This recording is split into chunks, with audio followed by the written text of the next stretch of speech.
30th Annual Day of Vidya Mandir, Mylapore. Before we begin, a few gentle reminders to ensure everybody enjoys the program. Kindly put your mobiles on silent mode. Please avoid having snacks inside the auditorium. Avoid moving in and out of the auditorium when an event is in progress. Nakshatra, I heard we have a theme for this annual day. Do you know what it is? Yes, I do, Ashwin. This year, the theme is on righteousness, a value that teaches us to stand firm on what is right, no matter the situation. It's one of the guiding lights of Vidya Mandir through these glorious 70 years, shaping not just our institution, but also every student who has walked in. Truly said. And through today's performances, we will see how it guides our thoughts, words, and actions. Now, we request the audience to rise for the prayer.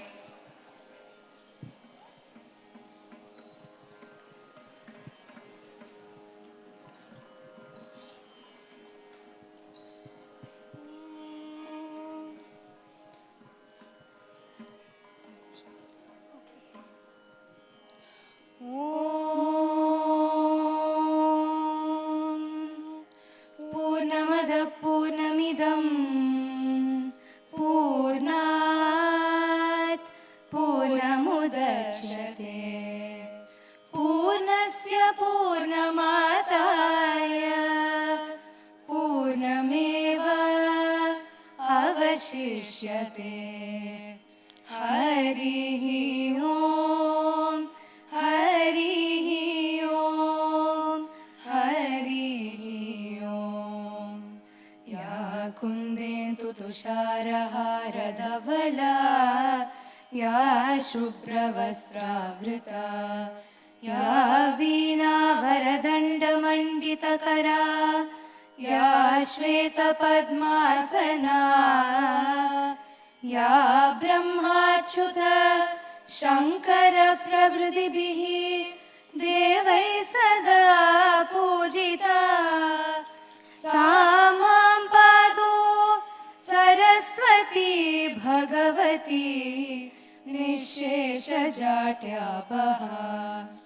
ॐ सहना भवतु सहनौ भुनक्तु सह वीर्यं करवावहै तेजस्विनावतीतमस्तु मा विद्विषावहै मा विद्विषावहै ॐ शान्ति शान्ति शान्तिः ॐ शान्ति शान्ति शान्तिः ॐ शान्ति शान्ति शान्तिः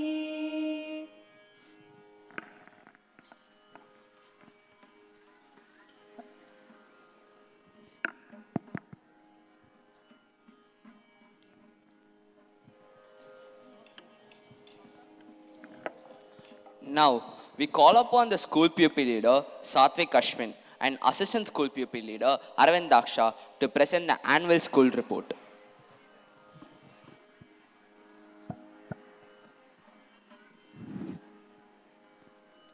Good evening. We take immense pleasure in presenting the annual report for the academic year from April 2024 to March 2025.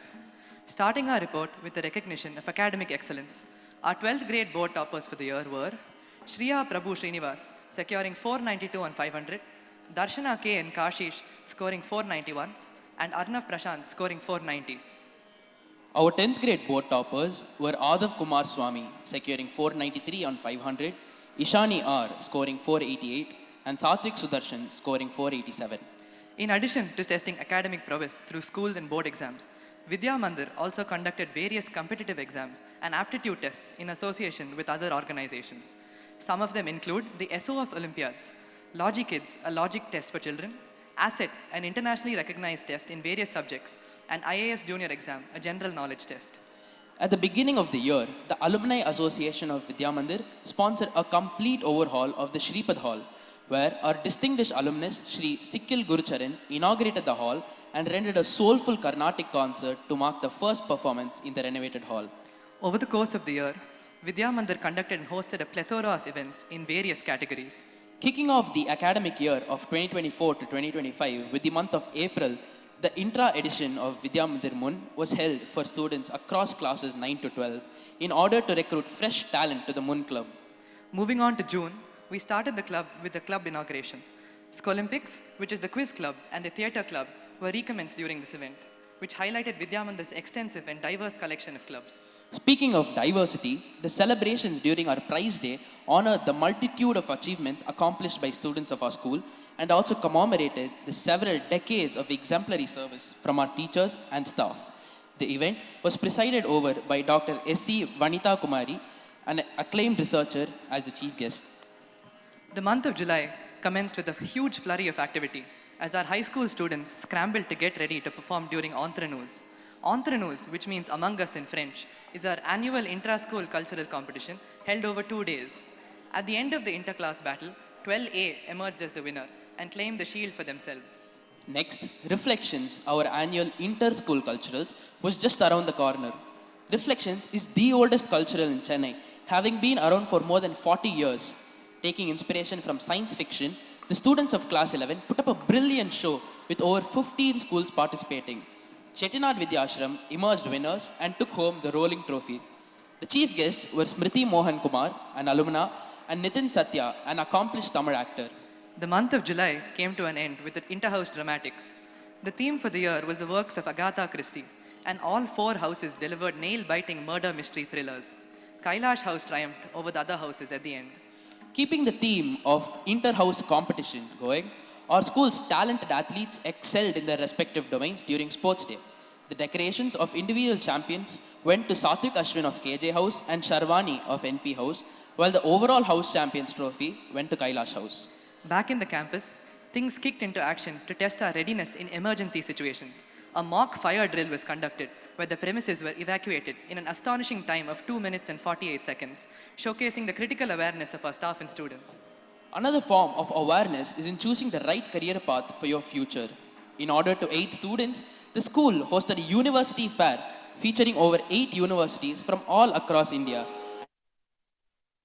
And all these institutions were aiming to pull the prospective young minds to their campuses. Those weren't the only people aiming though, for our school started archery and shooting classes, combining modern technology with an ancient art. Artistic expression is limitless, and the year's annual day was a testament to this. Students across middle school and high school displayed excellent prowess in a variety of performing arts. Moving on to September, the budding youngsters in primary and KG displayed athletic skills in their own respective sports meets. This was followed by the annual day for KG. In the month of October, VMUN was back after a 2-year hiatus. A grand success in all ways imaginable, the event attracted more than 350 students from 44 schools all across Chennai. The delegates of Chettinad Vidyashram clinched the title at the end. The event was presided over by our distinguished alumnus, His Excellency T.S. Tirumurthy, former ambassador of India to the United Nations. In collaboration with Spick McKay, a pottery workshop was conducted in our school. In November, the Interact Club once again showed their mettle and organized a blood donation camp, which attracted hundreds of volunteers in the form of the generous friends and family of our students, staff, and alumni. This was followed by the primary school day, where the young talents put up a wonderful performance. CBSE's Center of Excellence conducted a workshop for our teachers, an event which served as a valuable addition to the already extensive professional expertise of our faculty. In January, the Fun Fest took place, where students relaxed and enjoyed the various games and rides. This was followed by the Republic Day celebrations, where the outgoing prefects handed over their responsibilities to the upcoming batch. In February, we drew the curtains on the year with Founders Day. Commencing the 70th year of Vidya Mandir, Dr. Kamakoti, the distinguished director of IITM, presided as the chief guest. To mark this occasion, the batch of 1975 generously donated solar panels to power the entirety of the high school block. Our students, as always, excelled in multiple inter-school competitions held over the course of the year in various categories. In culturals, our school team placed first overall in scintillations hosted by PS Senior Secondary School. In Sir Sivaswamy Kalalaya's Kalpakosha, Vidya Mandir placed second overall. Students excelled in the field of Muns and also placed first overall in Sishmun, hosted by Sishya School. The quiz team of Vidya Mandir had a grand success this year with combined prize earnings worth over 2.5 lakhs. In the Aqua Regia quiz, Darshan and Ayush of class 11 emerged runners-up in the national finals in Bangalore. Arvindaksha and Darshan of class 11 qualified for the Indian Navy quiz national round held at the Indian Naval Academy at Kannur. In the aviation quiz, Darshan of class 11 won first among 500 participants. Our students have not only excelled academically but also in various other extracurricular activities. Srinivasan S. of class 12 set a FIDE Guinness World Record in chess. In the Srimad Bhagavatam competition, hosted by Ahobila Mat, Avanikja of class 8 bagged the first place. In the Tiruppugar competition conducted by Srimati Sundaravalli Memorial, Agastya of class 6 placed first. In the inter-school Sanskrit drama competition organized at CP Ramaswamy Arts Center, our school team placed first. In Science Relations, PS School's Science Fest, our school team placed first overall. Pranav N secured the first rank in the IAS Junior exam. In addition to the IAS Junior exam, Vidya Mandir also conducted Logiquiz, a logical reasoning aptitude test for children. Arvindaksha of class 11 won the first prize in the coding competition conducted by PS School. Students of class 8 participated in the Intac Filmic competition and won Best Narration for their role play, as well as Best Screenplay for the movie Keshava Perumal Temple. Our VM team won Best Marketing Strategy in the Idea Tank event hosted by Sprouts Montessori, where Tasmai won the Best Speaker Award. To conclude with this extravagant extracurricular list, Medha of class 12 was awarded Junior Space Scientist by GenX Space for research on stars using stellar spectroscopy. As we celebrate our 70th year, we also take great pride in the accomplishments of our beloved teachers. The Best Teacher Award from the Education Minister was awarded to our primary school teacher, Ms. Uma Vardarajan.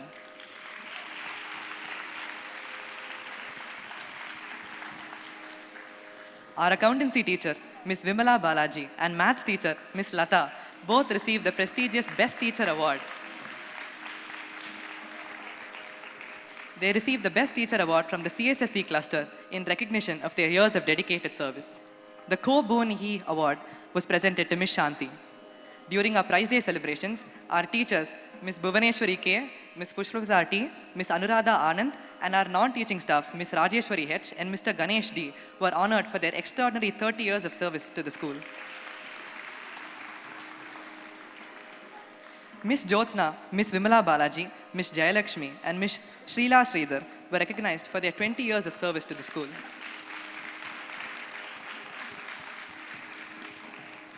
As we close this chapter, we look forward to writing the next one, filled with new achievements and unforgettable memories, celebrating our 70th year since founding. Thank you.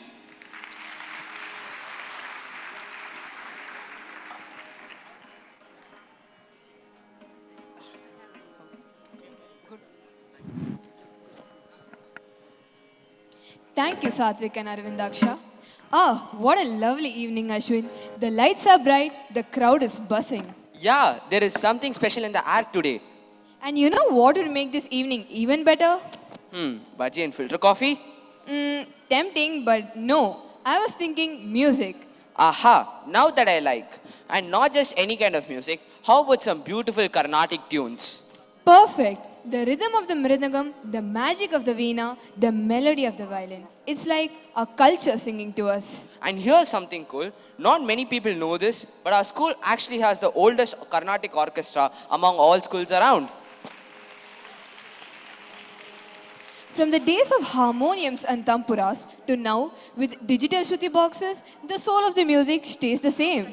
True, and Carnatic music isn't just sound, it's emotion, discipline, and such a rich history.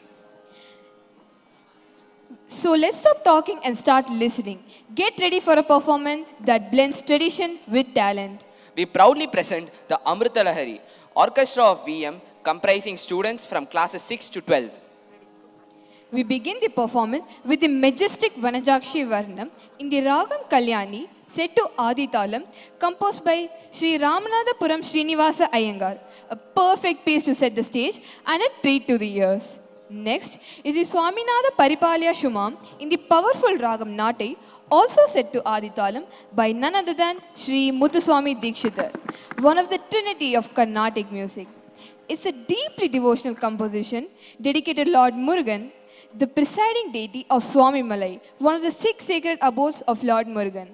Following up is Jagadishwari in the pleasing Raga Mohanam set to Adi Talam, composed by Sri Tiruvaru Ramaswamy Pillai, a kriti that truly brings out the raga's tranquil charm. The composer praises Goddess Jagadishwari as mother of all beings, the compassionate protector who nurtures and sustains the world and seeks her grace. Lastly, Saint Kanakadasa's timeless treasure, Baro Krishnaya, a lively Ragamalika set to Aditalam, where each raga shines like a facet of little Krishna's playful leelas. It's a sweet, simple plea from a devotee, asking Lord Krishna to grace their home, hearts, and lives. Presenting Amrita Lahari.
Swaminath परिपालय सुमां Swaminath परिपालय सुमां Swaminath परिपालय सुमां स्वप्रकाश वल्लीश गुरुगुहदेव सेनेश Swaminath परिपालय सुमां स्वप्रकाश वल्लीश गुरुगुहदेव सेनेश Swaminath परिपालय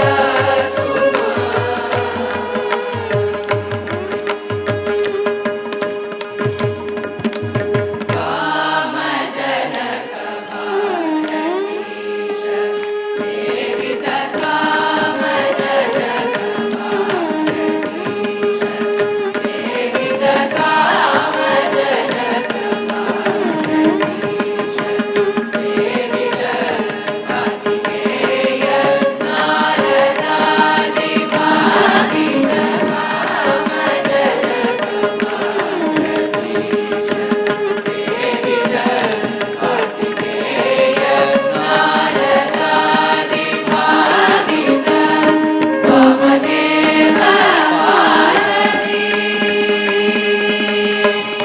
Vamdev Parvati Sukumar Vamdev Parvati Sukumar Vamdev Parvati Sukumar वाणिजास्त्र संमोहितकार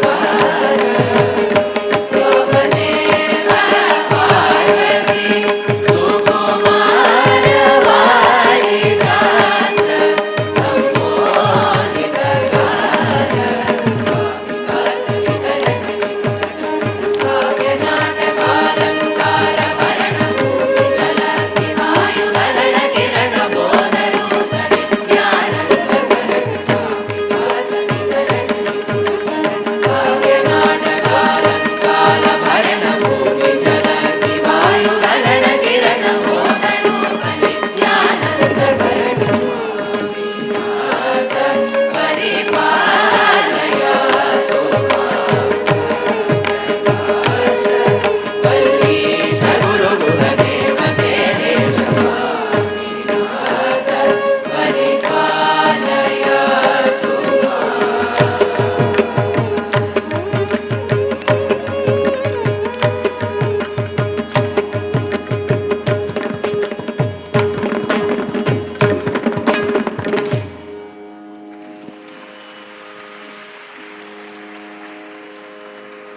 On account of the 70th year of Vidya Mandir, this Viritam is set to the ragam Nasika Bhushani, which is the 70th Melakarta.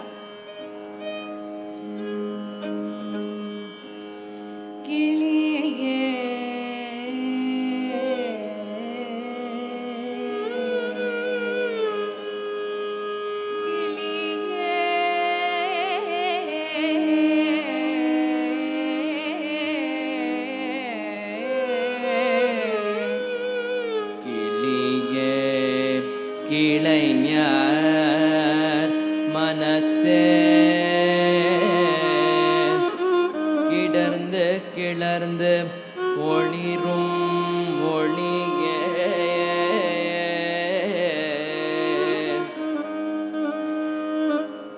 ஒளிரும் ஒளிக்க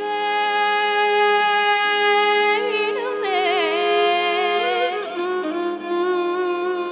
என்னில் ஒன்றும் இல்ல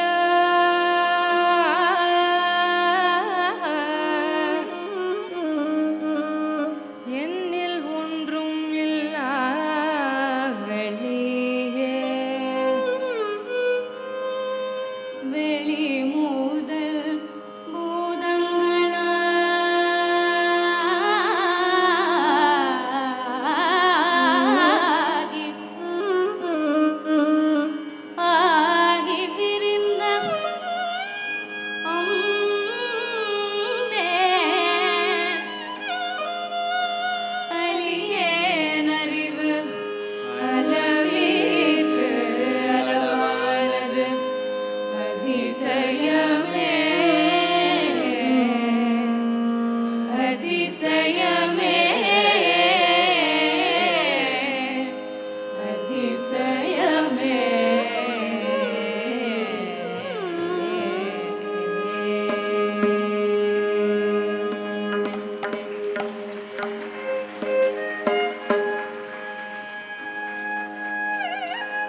जगदीश्वरी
ಬಾರೋ ಕೃಷ್ಣಯ್ಯ ಬಾರೋ ಕೃಷ್ಣಯ್ಯ ನಿನ್ನ ಭಕ್ತರ ಮನೆಗೀಗ ಬಾರಯ್ಯ ಬಾರೋ ಕೃಷ್ಣಯ್ಯ ನಿನ್ನ ಭಕ್ತರ ಮನೆಗೀಗ ಬಾರಯ್ಯ ಬಾರೋ ಕೃಷ್ಣಯ್ಯ ಬಾರೋ ನಿನ್ನ ಮುಖ ತೋರೋ ಬಾರೋ ನಿನ್ನ ಮುಖ ತೋರೋ ನಿನ್ನ ಸರಿಯಾರೋ ಜಗದ ರಕ್ಷಿಯೇ ಬಾರೋ ನಿನ್ನ ಮುಖ ತೋರೋ ನಿನ್ನ ಸರಿಯಾರೋ ಜಗದ ರಕ್ಷಿಯೇ ಬಾರೋ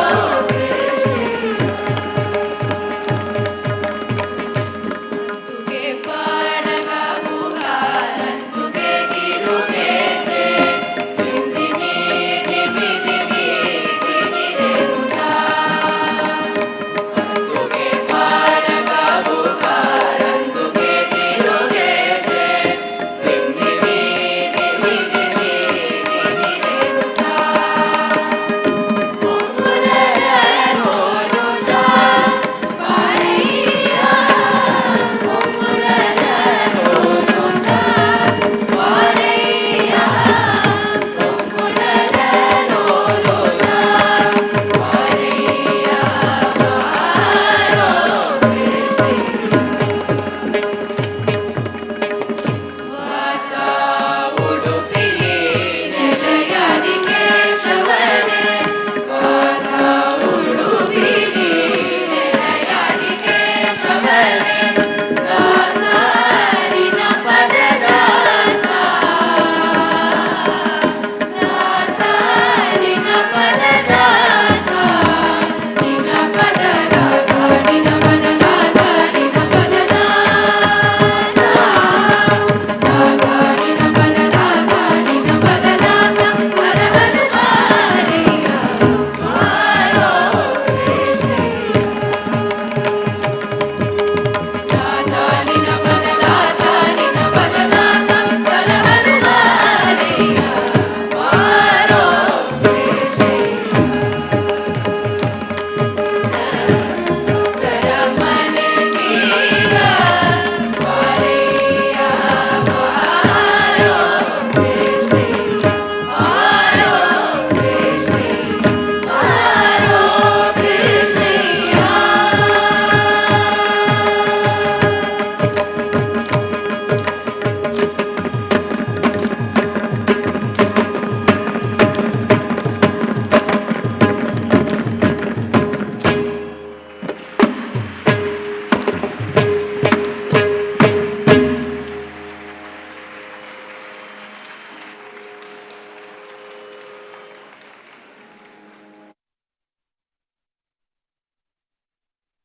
Started their music journey to the senior students. All 85 performers come together in perfect rhythm. Absolutely. Every note showed how harmony is created when talent, dedication, and tradition unite. Over to Tanvi.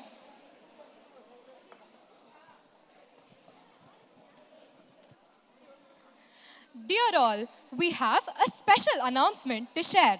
As part of Vidya Mandir's 70th anniversary celebrations, we are delighted to launch Mandir Notes. May I now request our principal, Kanchanamala Miss, to invite our former VM teacher, Soundara Miss, to formally release Mandir Notes and present the first copy to our director, Bhavani Ma'am.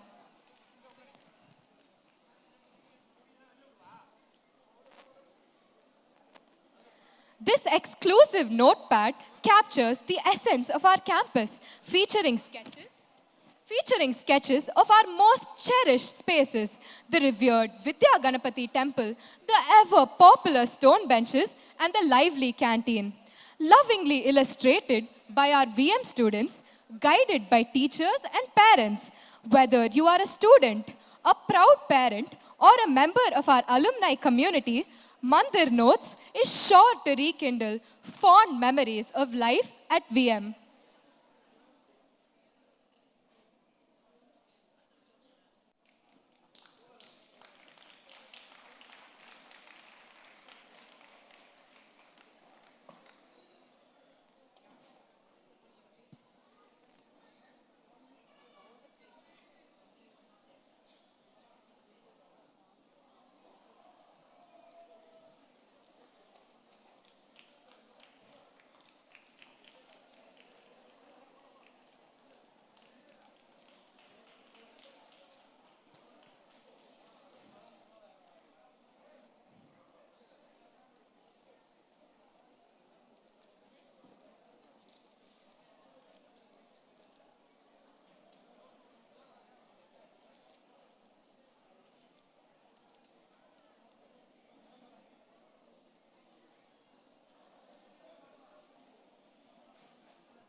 Now, just I want to thank everybody to give me the opportunity to come here today.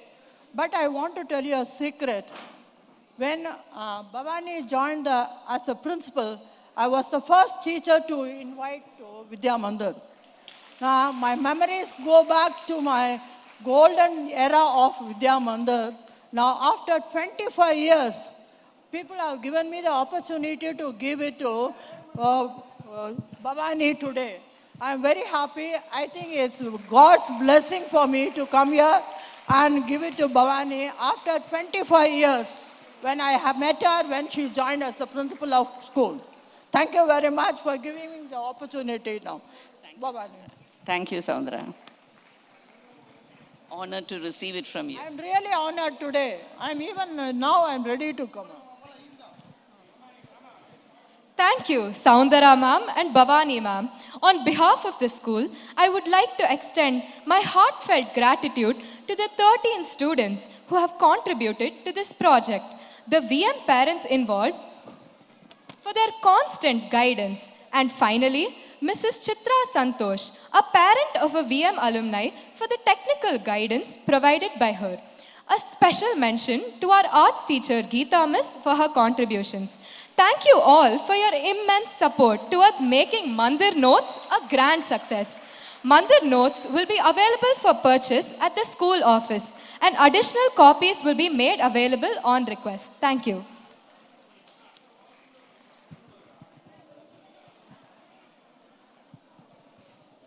Now, let's embark on a melodious journey through the rich history of Carnatic composition on instruments. Let's welcome Avantika on violin, Anant on mridangam, Shreyas on mandolin with a round of applause.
That was utterly enchanting, a performance that spoke directly to the soul beyond words and boundaries. A performance that brought emotion and elegance together so effortlessly. A true testament to the power of music. So, Dia, what are your thoughts on Egypt? I'm glad you asked, Yuvan. I've loved Egypt ever since I was a kid. The pyramids, the history, the artifacts, it's all so fascinating to me. Undoubtedly. Let me ask you a question. How many pharaohs do you think ruled Egypt? Maybe 15 or 20, maximum 50, right? It's much more than that. There have actually been 170 pharaohs who have ruled Egypt, each one unique in their own way. Oh, that's a lot of rulers. I know a few of them myself. Ramses, Tutankhamun, the boy king, and Akhenaten, the rebel. But do you know about the serpentine queen? A power-hungry and cunning woman who throughout her life aimed to claim what was rightfully hers. She traversed dangerous paths filled with rivalry. Like a snake set out to kill, set out to win. It must surely be Cleopatra, the queen who strikes like a serpent. Yes, you guessed it right. Cleopatra, the last ruler of Egypt. Let's take a trip back a couple of centuries to the time when ancient Egypt was at its finest, where the serpentine queen faces choices upon choices and dilemmas upon dilemmas. We proudly present to you the middle school English play, Cleopatra, the Serpentine Rises.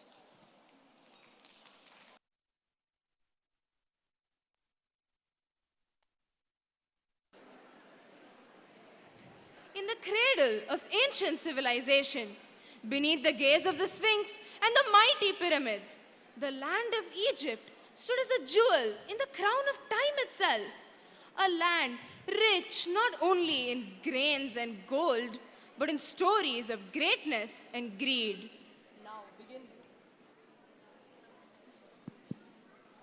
Now begins one such story, not carved with stone, but written in the blood of ambition.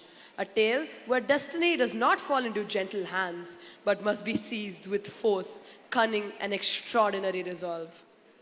This is not merely the tale of a queen, but a chronicle of a woman whose spirit refused to be silent, who rose from not privilege alone, but from sheer tenacity. And so, on this day of ceremony, as Egypt's sacred air carries the scent of incense and the weight of legacy, we bear witness to the beginning of Cleopatra's rise and to the beginning of an empire's reckoning.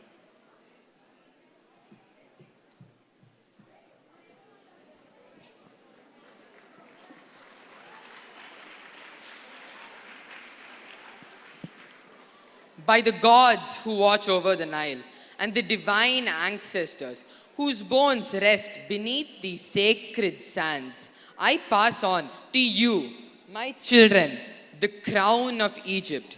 From this moment forward, you are no longer merely heirs. You are rulers. Let not rivalry consume what legacy has built. And may the breath of Maat, goddess of truth and order, steady your hearts.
With deep grief, we inform the people of Egypt that our beloved king has departed.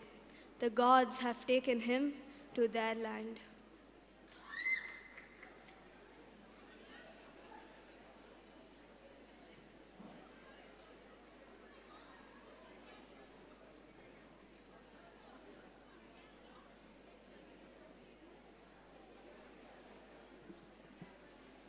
You act as though the gods whisper your name alone into the ears of our father. But I was his son. I was born with this right. Do not let that crown blind you, Cleopatra. Blind? No, brother. I see more clearly than ever. I see a kingdom that deserves more than a puppet. I see a people who need a voice stronger than tradition, wiser than your pride. If I reach for power, it is not out of arrogance, but out of duty. Duty? Do not pretend to be noble while you sharpen daggers behind velvet words. Egypt was not made to be ruled by silk and smiles. And it was not made to be squandered by ego wrapped in boyhood. You play at rulership as if it were a game. I live it. I breathe it. And soon, I will own it.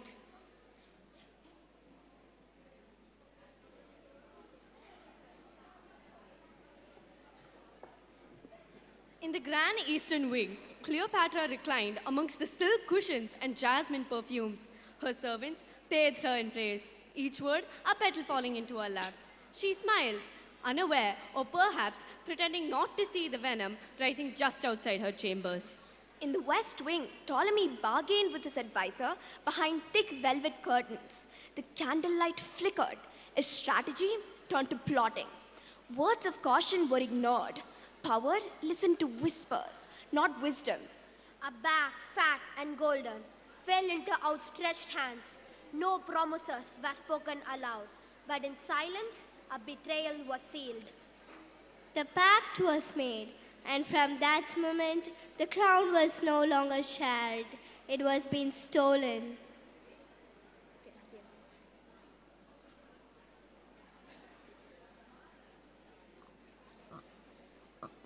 She thinks smiles and perfume can hold power, that the people of Egypt love her enough to forget that she is just another pawn in silk. But I will not be outshone by a sister who speaks like a queen before earning a crown. Then take it, my prince. Take it before she wraps this kingdom around her finger. The people are fickle. Power, however, endures when backed by fear. Fear is useful, but not enough. I need loyalty, undisputed, unquestioned. I need voices that speak only in favor of me. Then buy those voices. Gold speaks louder than truth and softer than threat. The priest can be persuaded. The soldiers can be silenced. Give me 2 nights and you will wake up in a palace in which every whisper praises you alone. But do not mistake purchase for permanence. If she is exiled, she must not linger like a shadow behind you. Make the cut clean, ruthless, public. You suggest a spectacle? Then let it be done. I will not share this throne with sentiment. Prepare the decree. When she walks in tomorrow, she walks out alone.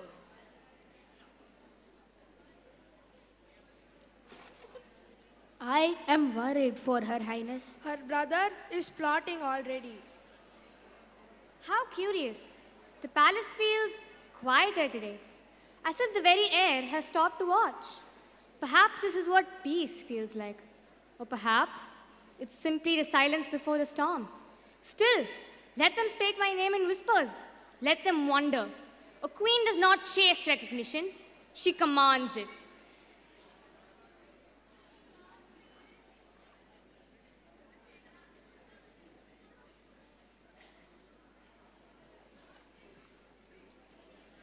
I've thought long and hard. You were never meant to rule. Women shouldn't rule. Your arrogance has no place in these chambers. Please leave this palace. Leave Egypt. If you resist, the consequences will be dire. You may strip me of my robes, my palace, and even my homeland, but you cannot strip me of my destiny. And destiny, dear brother, is not on your side.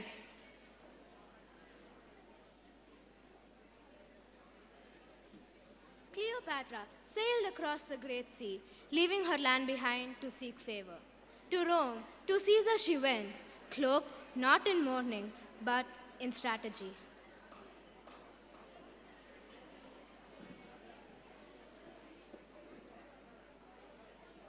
Menace, what courage do you have to stop a fair lady? Respect her.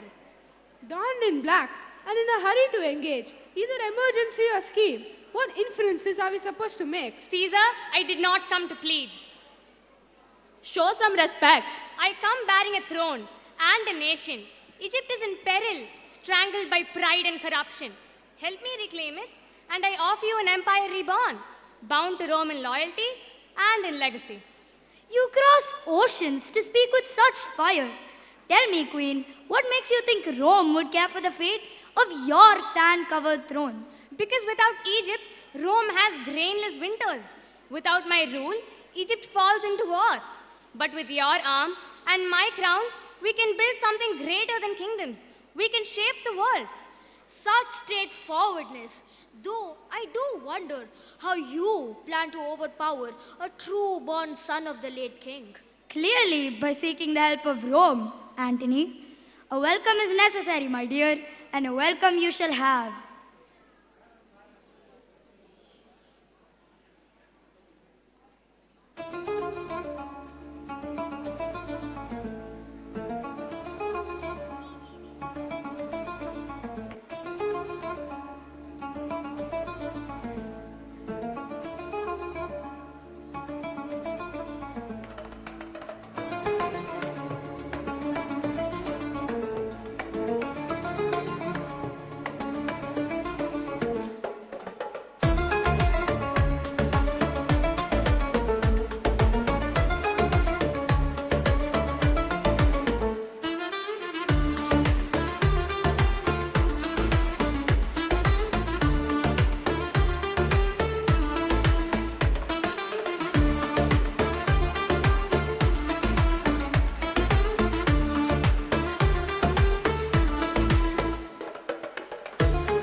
Celebrations in Rome lasted for weeks at a stretch.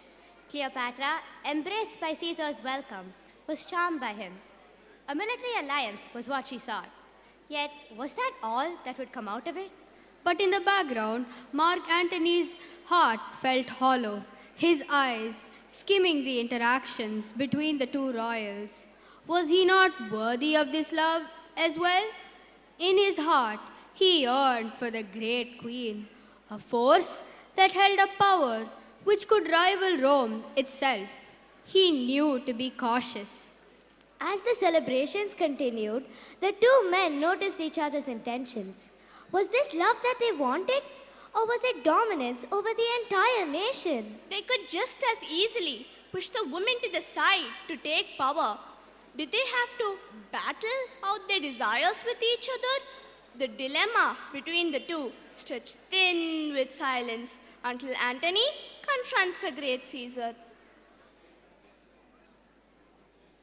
You delay your decision again. Why?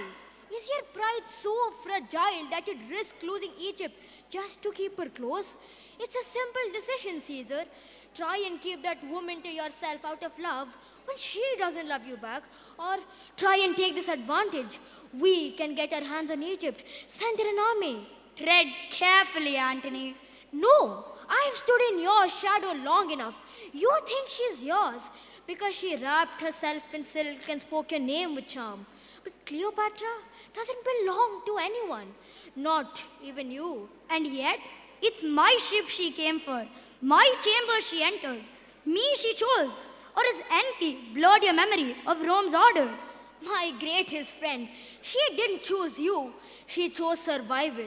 If she stays out of convenience. If she leaves, whatever her intentions may be, you form a strong new alliance and you can gain influence over Egypt. And you? What are you to her, Antony? You claim concern for Egypt, but your eyes burn for her. If she stays, she's mine alone. If she leaves, you have a chance at fulfilling this desire that looms over your head. I want her because she is power incarnate. You think you control her, but you're already a chapter in her story and you're too blind to see it. Let her go, send her an army, seal the alliance. So you can keep her? We send the full force, not because of your speech, Antony, not because of your beauty, but because Egypt cannot fall into chaos. My dear, we have decided to give it all to you. The aid, the request, we support it. I would have thought you wished me to stay. I've practiced loyalty at the highest levels. Charmed by your charisma, I could leave Egypt behind and remain here with you. With me or with him? No, my queen, do not answer that question. It is ridiculous.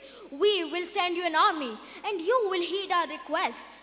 Just remember that our alliance holds true for all purposes. If we need power, we shall have it. What a blatant order! You reject my offer? A risky move indeed. Very well, gentlemen.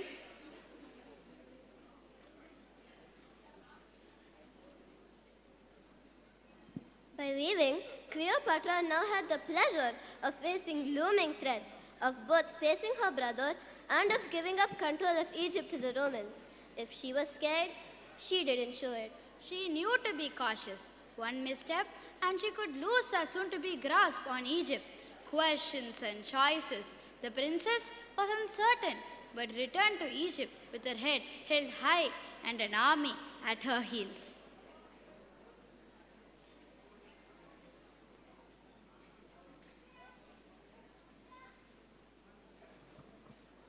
I remember casting you out of this land. This land whispered my name even when I was cast from its gates. And now I return, not as a daughter of Egypt, but as the voice of its future.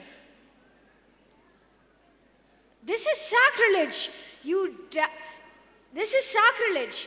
You dare step foot in Rome with foreign swords at your side? You spit on the temple of our fathers.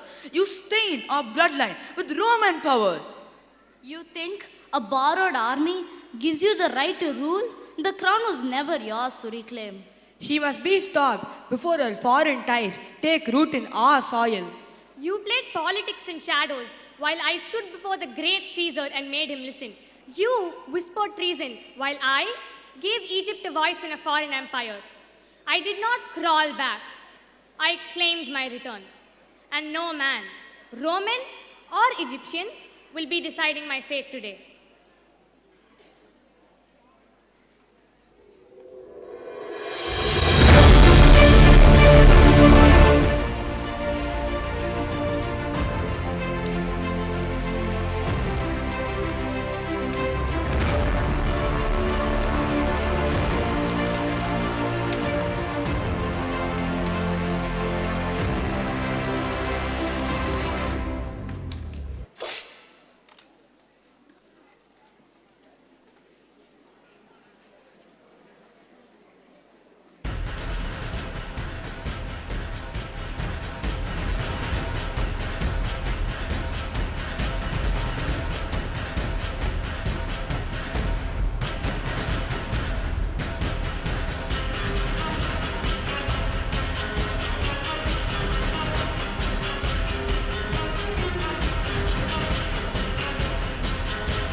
Honorable Caesar is come. With his aid, Mark Antony.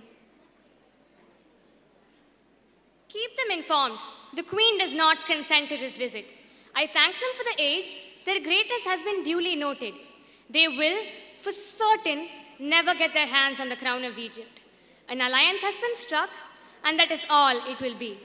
Let the celebrations continue.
Cloak her in poetry if you must, but do not mistake ambition for virtue.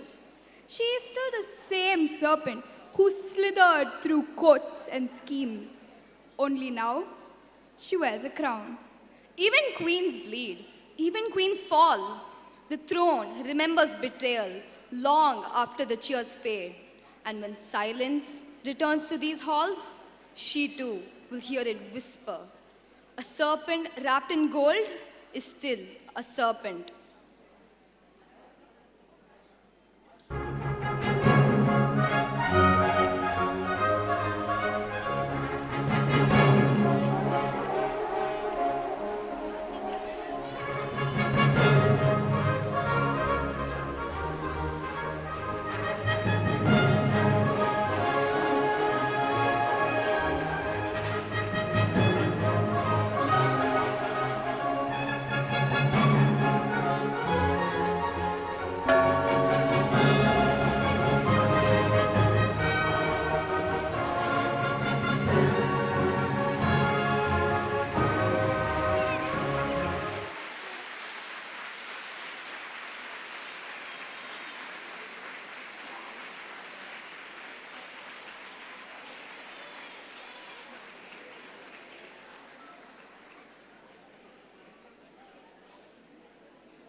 There was an exhilarating performance by the students of middle school. The performers vividly depicted a tale of power, passion, and the captivating spirit of a legendary queen. Yes, indeed. It was so enthralling to see how she was faced with great adversities, and yet she slithered through the challenges like the serpent she is. We would like to inform the audience that the middle school English play had a whopping 110 participants on stage. Let us now turn our attention to a different kind of storytelling, one told through sound, rhythm, and soul. We have Aryan on the electric guitar, Pavitrin on the tabla, Shreyas on the mandolin, and Ramakrishnan on the flute. Prepare yourself for an electrifying fusion of traditional classical music with a contemporary twist.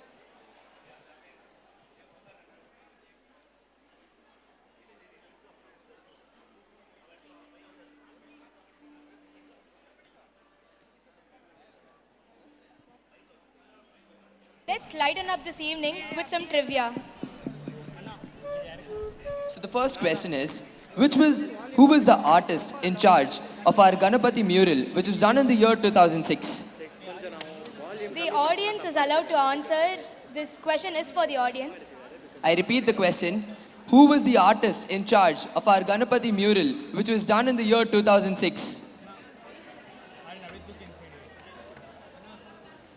That's correct. Thank you.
What a terrific performance.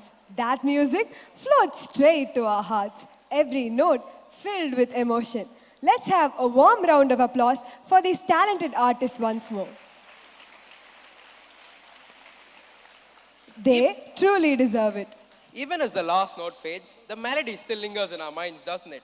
And now, as music gives way to storytelling, we take you to a magical place where stories speak louder than words and emotions rule the stage. Shiv, I'm sure you know the legendary epic Mahabharata, a tale of courage, dharma, and destiny. But hidden within its pages is a poignant episode, the encounter between the Pandavas and the mysterious Yaksha. Wait, hold on. What is Yaksha? Well, the Yaksha is a celestial guardian of a lake. But in this story, he is none other than Yamadharma Raja, the god of death himself, who decides to test his own son, Yudhishthira, the eldest of the Pandavas. So, even though Yudhishthira has divine protection from Lord Narayana, will he have the wisdom to pass his ultimate test, or will his destiny waver?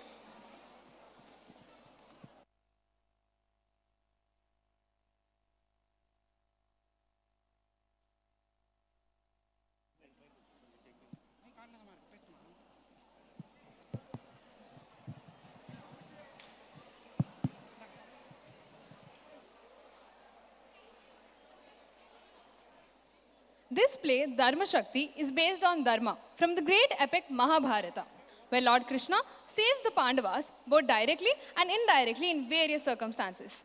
This play explores the themes of honesty, morality, friendship, and faith. The first scene opens with a restless Duryodhana pacing anxiously. His friend Karna and his uncle Shakuni try to calm him, but his fury against the Pandavas only grows stronger. Duryodhana feels humiliated, not because he was defeated, but because his life was spared by the very enemies he longs to destroy.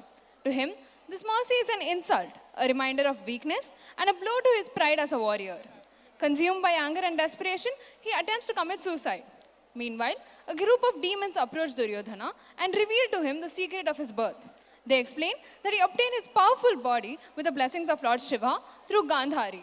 Together, they perform a sacrifice and summon a dreadful demoness named Kritya to kill all the Pandavas. Now, let's see how fate shapes the path of the Pandavas.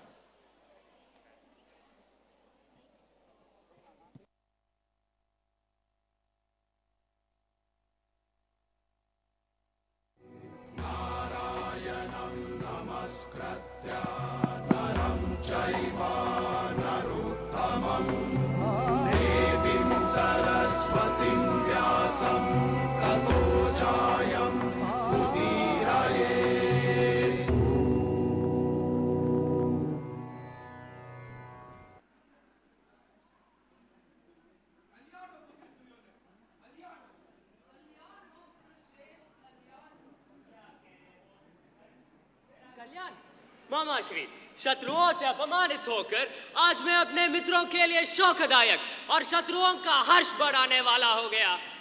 ऐसा मत कहो पुत्र। जो राजा बहुतायत, आलसी, दुर्व्यसनवश विषयों में फंसा होता है, उसे प्रजा अपना स्वामी नहीं स्वीकार करती है। जब स्त्रियों के सामने दीन भाव से बंध कर गंधर्वों के वश में पड़ गया, उन्हीं दुष्ट पांडवों ने बंधन से छुड़ाया और जीवन दान प्रदान किया। हाँ, इससे बड़ा अपमान क्या हो सकता है मामा श्री? वे सब अब भी तुम्हारे सेवक हैं और वन में जीवन बिताते हैं, इसलिए मन में प्रसन्नता लाओ मित्र। नहीं मित्र, मुझे धर्म, धन, सुख, ऐश्वर्य, शासन और भोग किसी की भी आवश्यकता नहीं है। तुम लोग यहाँ से चले जाओ। मैं आमरण अनशन रहकर स्नान, भोजन, विधि बाह्य क्रियाओं को त्याग करके अब मरने के लिए तैयार हूँ। मित्र, इस प्रकार विषाद करने से कोई लाभ नहीं। तू समस्त राजाओं के उपहास पात्र हो जाओगे। सच कहा कर्ण ने। आत्महत्या करने वाला अधोगति तो प्राप्त होता है और संसार में उसकी निंदा होती है। सुनो पुत्र, अब तुम्हारी रक्षा के लिए रसातल से दानव समूह यहाँ आ रहे हैं। कल्याण हो, कल्याण हो कुरुश्रेष्ठ, कल्याण हो। महाराज सुयोधन, आपका कल्याण हो। आप सदा शूरवीरों तथा महापुरुषों से घिरे रहते हैं। फिर आपने यह आमरण उपवास करने का साहस क्यों किया? आप मनुष्य नहीं, दिव्य पुरुष है। हम एक सत्य बताते हैं। पूर्व काल में हम लोगों ने तपस्या द्वारा भगवान शंकर की आराधना करके आपको प्राप्त किया था। आपके शरीर का पूर्व भाग जो नाभि से ऊपर है वज्र समूह से बना हुआ है। इस प्रकार आपका शरीर देवी पार्वती के साथ साक्षात भगवान महेश्वर ने संगठित किया है। इसलिए आपको शोक करने की कोई आवश्यकता नहीं है। आप सुनिए, पराजित होकर शत्रुओं से जीवन दान पाकर अब जीवित रहना कदापि अच्छा नहीं है। आप कृपया धैर्य धारण कीजिए महाराज, कहिए क्या चाहिए आपको? मृत्यु, उस दुष्ट पांडवों का मृत्यु चाहिए। प्रिय गुरुनंदन, आप विषाद ना करें। हम अथर्ववेद में प्रतिपादित मंत्र विद्या में निपुण हैं और हम अपने मंत्र तंत्र और हवन क्रिया से अद्भुत राक्षसी कृत्या को उत्पन्न करेंगे। वह आपके आशा पूर्ति हेतु काम करेगी। सुनो मित्र, यह समय शोक मनाने, भयभीत होने अथवा मरने का नहीं। आओ प्रिय पुत्र, छोड़ दो उस उपवास तो, अब हम इस यज्ञ में सम्मिलित हो जाएंगे।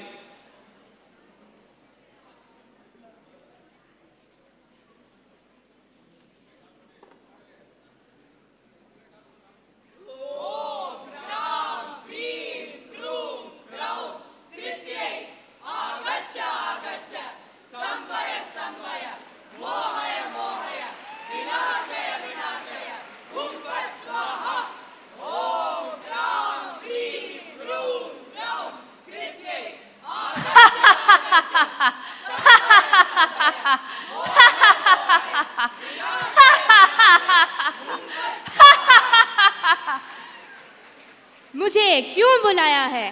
क्या आज्ञा है मेरे लिए? यह हमारा मित्र सुयोधन है। इसका शत्रु देवों का प्रिय पांडव हमारे भी शत्रु है। अब वे पांडव यही कहीं वन में रहते हैं। उन सबको मृत्यु के पास तुरंत भेजना है, यही तुम्हारा कर्तव्य है। जो आपकी आज्ञा, मैं अभी वन में जाकर उन सबको मार डालूंगी।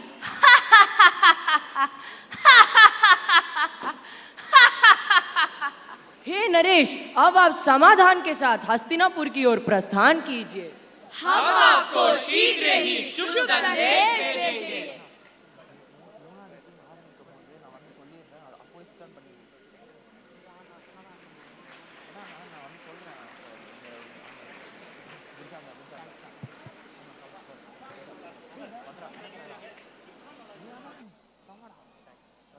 Yamadharma, in order to test the rightness of his son Yudhishthira, came in disguise of a deer and takes away the Brahmin's firewood called Arni. The Brahmin meet Pandavas and seek their help to get back the firewood. Pandavas fail to complete their task and become very thirsty and tired. On the request of Yudhishthira, the younger brother Nakula approaches the lake to fetch water. Yaksha, a demigod claiming himself as a owner of lake, orders Nakula to answer his question before taking the water. He neglects and loses his life. Sahadeva, Arjuna and Bhima meet the same fate. Meanwhile, the demoness Kritya reaches the place and assumes that all Pandavas are dead, and she disappears. Let us now watch how Krishna protects the Pandavas indirectly from demoness Kritya.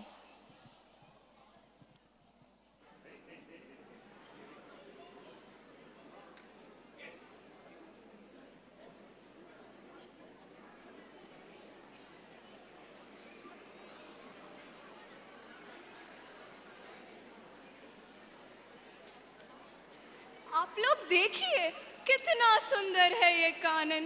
निस्संदेह अति रमणीय है यह द्वैतवन। पिताश्री, उधर देखिए, कुछ वीर पुरुष यही आ रहे हैं। ये तो पांडव है। हमारे सौभाग्य से वे सब यही आ रहे हैं। पकड़ो उस मृग को। आप कृपया शांत हो जाइए, कहिए क्या हुआ? आप लोग उधर देखिए, वह मृग अग्नि सहित मंथन काश को लेकर भागता है। महाराज युधिष्ठिर, तुम सब उस महामृग के पास पहुंचो और वे दोनों काश ले आओ। हाँ, जिससे मेरा अग्निहोत्र कर्म लुप्त न हो। आप आश्रम जाइए, हम ऋग के पीछे जाकर काश ले आएंगे। वीर पांडवों कल्याण हो।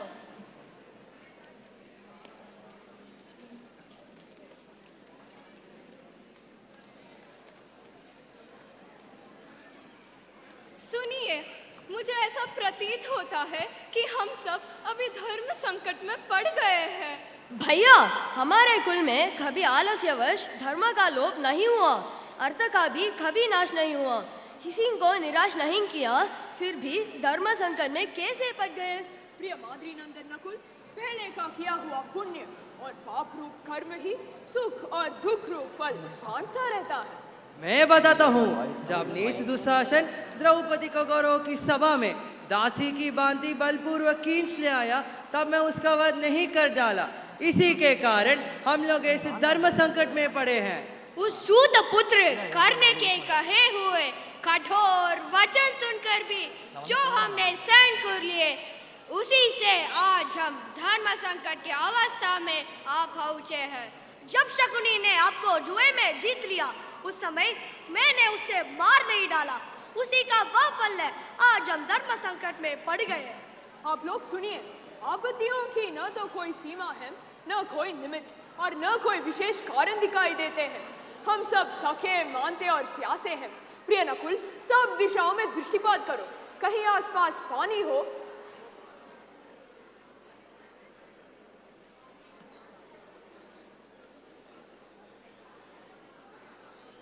भैया, मैं पास ही अत्यधिक वृक्ष देख रहा हूँ जो जल के किनारे ही होती है। सारसों की आवाज भी सुनाई देती है। निस्संदेह यहाँ आसपास ही कोई जलाशय है। प्रिय नकुल, तुम शीघ्र जाओ, तरकशों में पानी भर लाओ। हम सब उधर पेड़ के नीचे विश्राम लेते हैं। मैं अभी जाकर लाता हूँ भैया।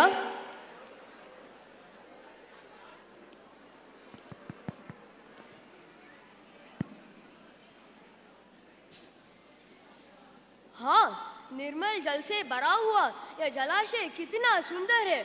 मैं अभी जल पीकर भाइयों को भी ले जाऊंगा।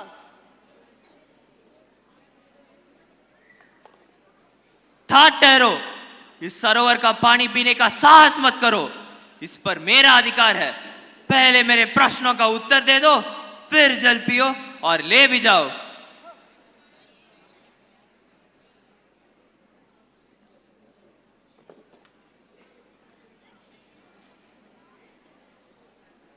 प्रिय नकुल, प्रिय नकुल, हाँ मेरे प्रिय भैया, क्या हुआ तुमको? उठो भाई, क्या हुआ तुमको? उठो। सावधान, इस जलाशय का अधिकारी मैं हूं। पहले मेरे प्रश्नों का उत्तर दे दो, फिर जल पियो और ले भी जाओ।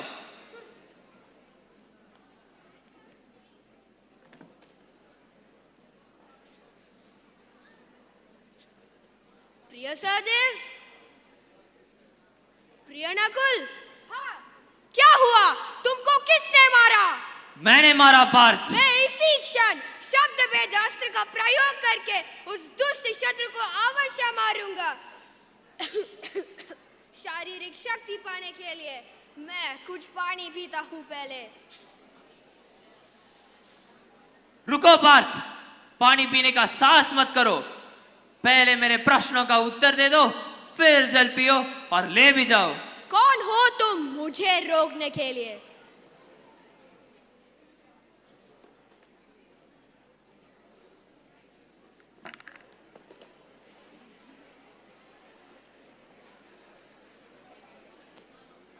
प्रिय भाइयों, कहाँ हैं आप लोग? हाँ, हम लोगों के बिना हम कैसे जीवित रहेंगे? ये तो कुछ अवश्य राक्षसों का काम होगा। पहले कुछ जल पीकर मार डालूंगा सबको।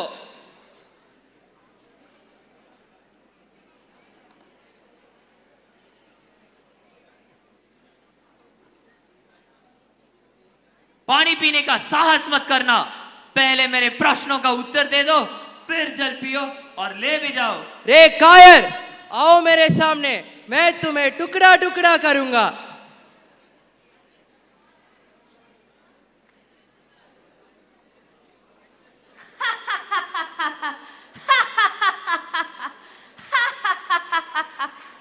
कहाँ है ये पांडव?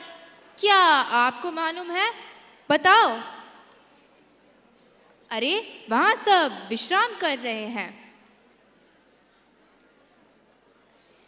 अरे हा हा, विश्राम नहीं, सब मर चुके हैं। तो अवश्य युधिष्ठिर और द्रौपदी भी इनके पहले ही मर चुके होंगे।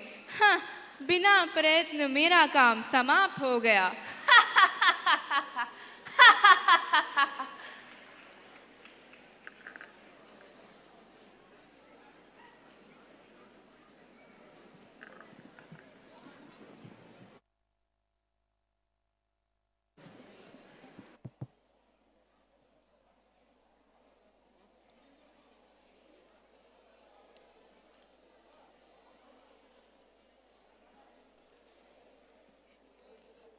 Yudhishthir, the eldest of the Pandavas, reaches the spot in search of his brothers and is shocked to see his brothers' lifeless bodies. With grief, unable to find the reason of the death of his brothers, he approaches the lake to drink water. This time, Yamadharma appears in the form of a crane and also as Yaksha, the demigod. Then, he demands Yudhishthira to answer his questions before drinking water from the lake. Let us watch and enjoy this powerful episode, Yaksha Prashna, where two predominant righteous people discuss about Dharma.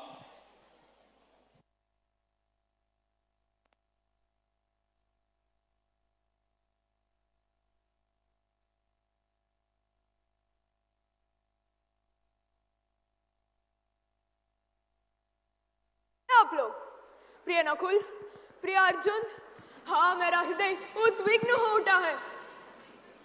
हाँ, ये सब क्या हो गया? पुत्रों, हाँ इन वीरों को किसने मार गिराया है? उठो प्रिय नकुल, उठो सहदेव, तुम लोग शास्त्रों के विद्वान, देश काल को समझने वाला, तपस्वी और कर्मठ। हाँ भीम, तुमने प्रतिज्ञा की थी कि अपनी गदा से दुर्योधन के दोनों जांघें तोड़ डालूंगा। हाँ श्रेष्ठ धनुर्धर अर्जुन, आज तुम भी मृत्यु के अधीन कैसे होगे? कैसा ज्येष्ठ हो मैं क्या उत्तर दूंगा?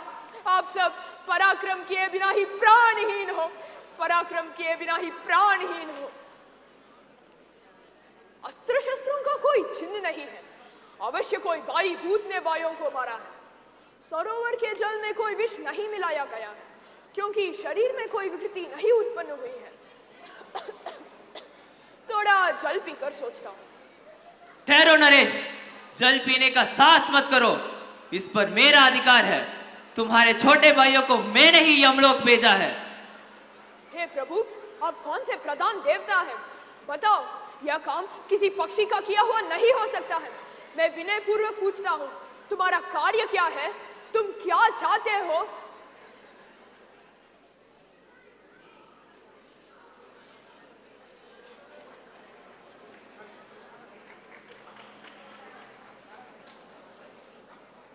पुत्र कल्याण हो, मैं जलचर पक्षी नहीं हूं। पहले मेरे प्रश्नों का उत्तर दे दो, फिर जल पियो और ले भी जाओ।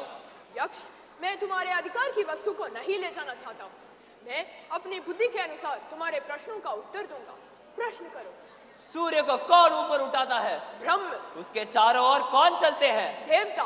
उसे अस्त कौन करता है? धर्म। और वह धर्म किस में प्रतिष्ठित है? सत्य में। ऐसा कौन सा पुरुष है जो बुद्धिमान, श्वास लेते हुए भी जीवित नहीं है? जो देवता, अतिथि, परिवार लोग, पितृवर्ग और आत्मा, इन पांचों का पोषण नहीं करता, वह श्वास लेने पर भी जीवित नहीं है। सबसे बड़ा धनी कौन है? जो भूत, वर्तमान और भविष्य, इन सभी विषयों की ओर निष्पृह, शांतचित्त, सदा योग युक्त है, वही सबसे बड़ा धनी है। पृथ्वी से भी भारी क्या है? माता। आकाश से भी ऊंचा? पिता। वायु से भी तेज चलने वाला? मन।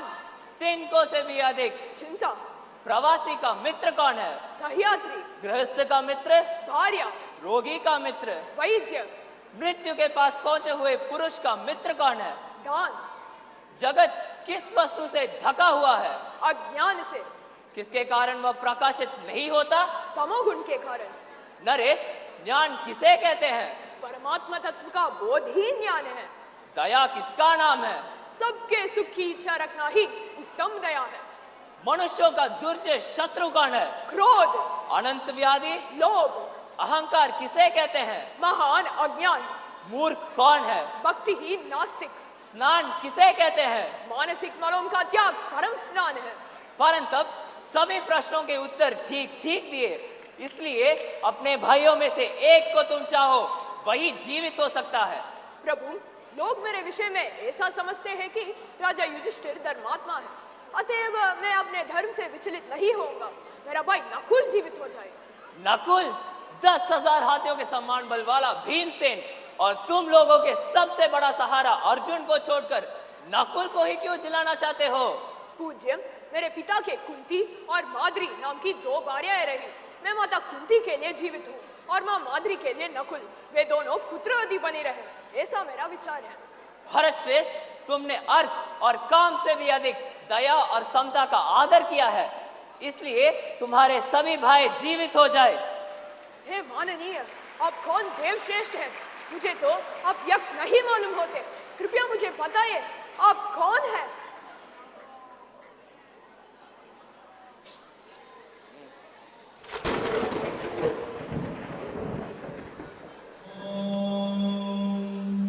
सूर्यपुत्राय विद्महे महाकालाय धीमहि तन्नो यमः प्रचोदयात्।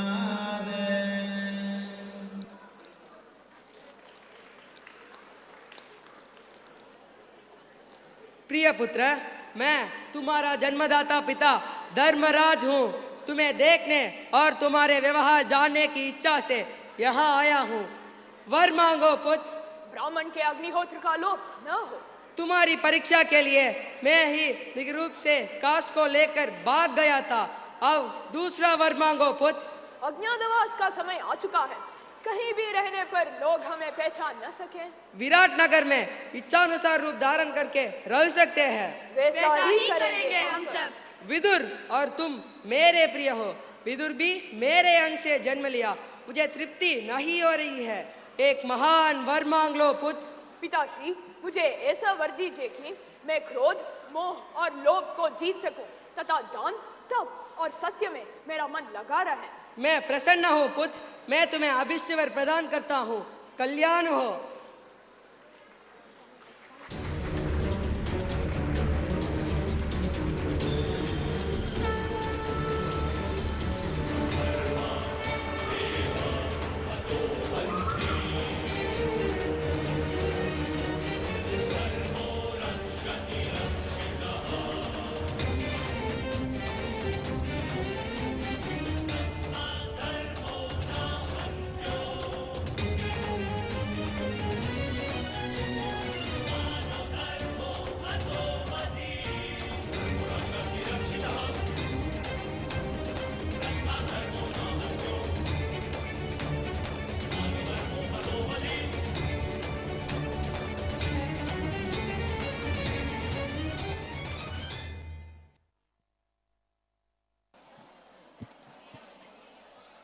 अरे वाह, क्या कमाल की परफॉर्मेंस थी।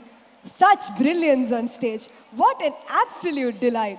This tale reminds us of the values Yudhishthira embodied and how his sharp, thoughtful answers to Yaksha's questions have echoed through centuries. And now, it is our pleasure to present to you an inspirational speech prepared by Aravindaksha, Twisha and Sudiksha. Through a perfect blend of creativity, performance and subtle messaging, this inspirational speech talks about Ratan Tata's goodwill, kindness and charitable actions.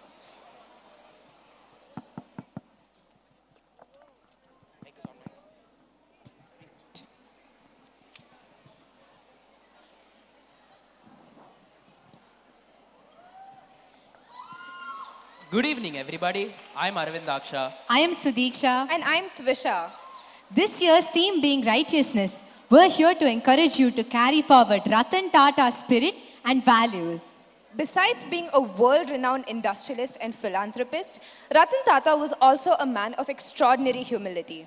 Fondly called the millennial Dumbledore, he extended kindness not only to people, but also to the voiceless animals around us. They say that the way a dog behaves when it meets you is a judgment of your character. Why is that? That's because dogs sense emotions, kindness, calm, fear. To the audience, raise your hand if a stray has ever followed you with its tail wagging.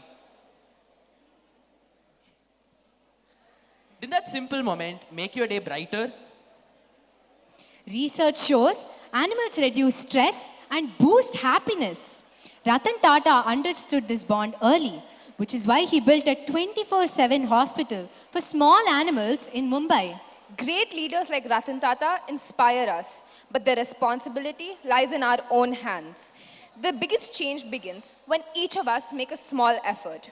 For us, that means creating an environment that is safe and welcoming, not only for us, but for every living being that shares this planet with us. And that is why we need your help. You know, one of my favorite incidents regarding Ratan Tata was how he personally rescued an injured stray dog near his office. He didn't just instruct his staff. He himself carried the animal to safety and ensured it received medical care. And that wasn't just a one-time act. People who worked at the Bombay House, Tata Group's headquarters, say Mr. Tata encouraged staff to adopt and feed the dogs that lived around the building. Soon, those strays weren't just street dogs. They became a part of the Tata family. Isn't that beautiful? Imagine if every workplace, every school, every colony treated its local strays like that. Instead of pushing them away, we gave them a corner of kindness.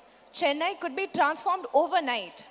So maybe the next time you meet a stray, you could just acknowledge it. That tiny gesture matters. Even a nod or leaving out scraps of food, that could mean survival for them. And we're not asking you to invite cows or rabbits or any random animal home. Simply don't harm the animals in their own space. If you can, put out water or organize food. You don't have to hand feed them if you're uncomfortable. Even small efforts, a poster reminding owners to clean up after their pets, or a bowl of water, matter. Imagine walking through Chennai 10 years from now, every street kinder and safer. What role would you have played in creating that? The world saw Ratan Tata's compassion. He was honored at Buckingham Palace by King Charles III, one of the most prestigious recognitions an Indian philanthropist could earn. And yet, he once cancelled his very flight to meet King Charles because his dog was unwell. Think about that. Choosing his pet's well-being over global recognition. Isn't that the truest reflection of love?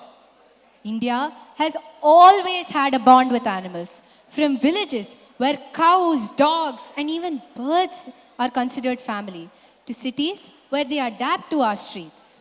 So, here's a question. What do you think looks better to the world? A city where strays limp and suffer? Or a city where strays are healthy and respected? And this is what Ratan Tata truly stood for. If we want these values to survive, we must practice them. So tell me, how many of you here on this 70th year are willing to make even one small change starting today? Thank you. Thank you. Following this is an original piece titled Be There For You, written and composed by Sisira of class 12.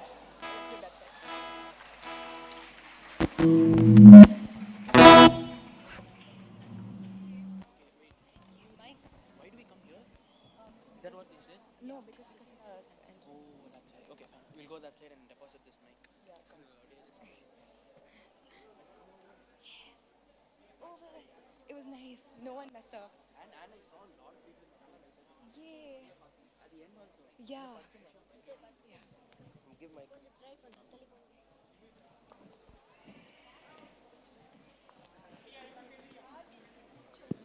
Check, check, check.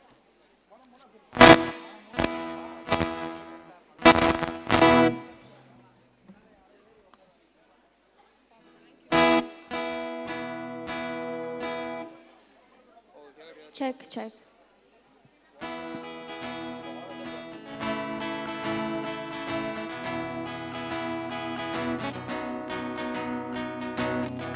When you're stuck in darkness, I'll help you out. When you're lost in sadness, I'll get you out. When you're clueless, when you're hopeless, I'll be there for you. 'Cause don't you know that I'll be there for you through the thick and thin. And even if you have no clue,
the thick and thin.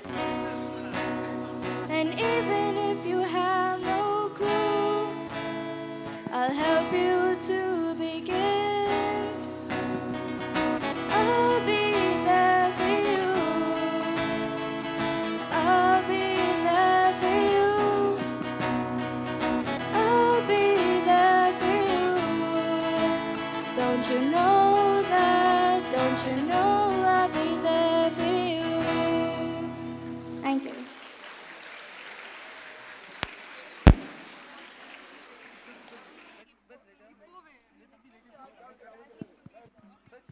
Check, check.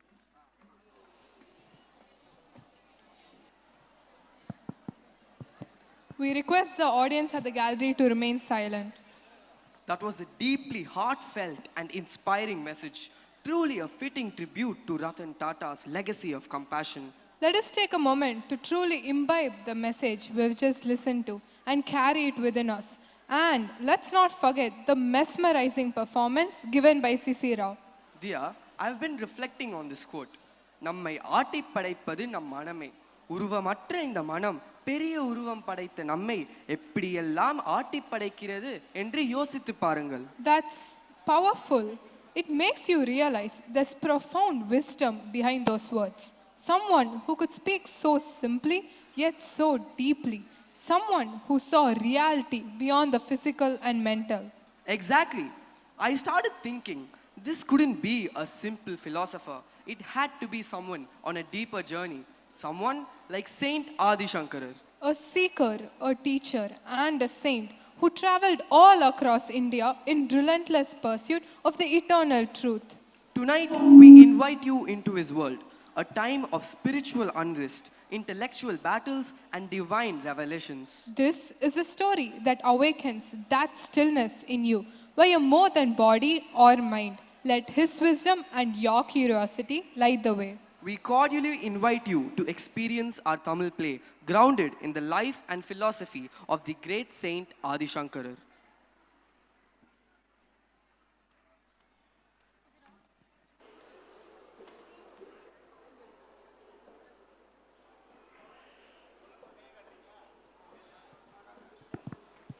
வணக்கம்.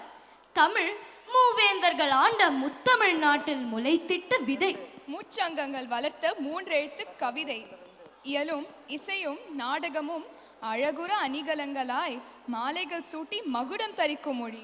வாழ்வியலும் வற்றாத விருந்தோம்பலும் கலை பெருக்கும் கவி பெருக்கும் மேவிய மேன்மை மொழி. யுகங்கள் ஆயிரமாயினும் ஆரவாரமாய் ஆர்ப்பரிக்கும் அழகியல் கொண்ட ஆதிமொழி. பனையோலை முதல் டிஜிட்டல் திரை வரை பயணம் செய்தும் மங்காத மிளிரும் மகத்தான மொழி எம்மொழி தமிழ் மொழி. தாயில் சிறந்ததொரு உறவும் இல்லை, தாய்ப்பாலை விஞ்சிய மருந்தும் இல்லை, தாய்மொழியை விஞ்ச வேறோர் மொழியும் இல்லை.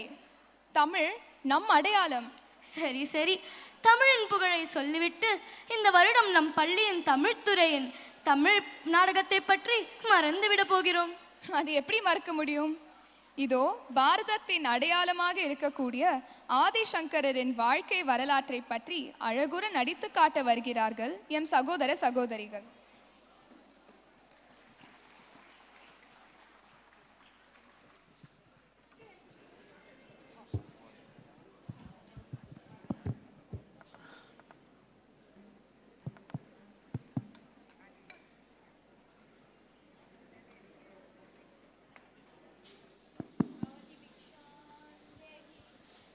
பிக்ஷாந்தேஹி பவதி பிக்ஷாந்தேஹி. தாயே, வீட்டில் யாரேனும் இருக்கின்றீர்களா? நான் சங்கரன் யாசகம் கேட்டு வந்துள்ளேன். யாரப்பா நீ? அட, யார் இந்த சிறுவன்? பார்ப்பதற்கு சிவபெருமானே சிறுவன் வடிவில் வந்து பிக்ஷை கேட்பது போல் இருக்கின்றானே. ஆனால் ஆனால் சிவகலைகள் பொருந்திய இந்த சிறுவனுக்கு கொடுக்க என்னிடம் எதுவும் இல்லையே. தாயே, எனக்கு மிகவும் பசியாக இருக்கின்றது. உண்பதற்கு ஏதேனும் இருந்தால் பிக்ஷை இடுங்களேன்.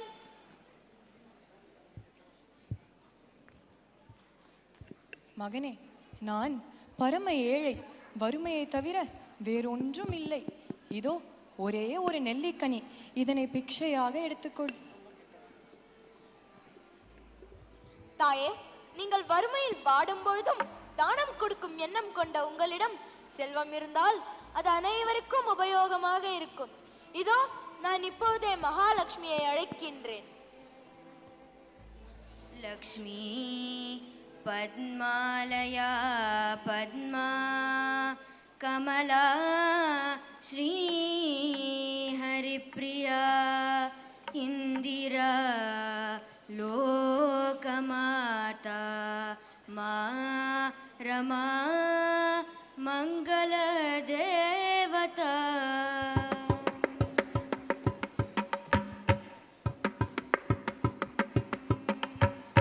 नमोस्तु नालीकनिभाननायै,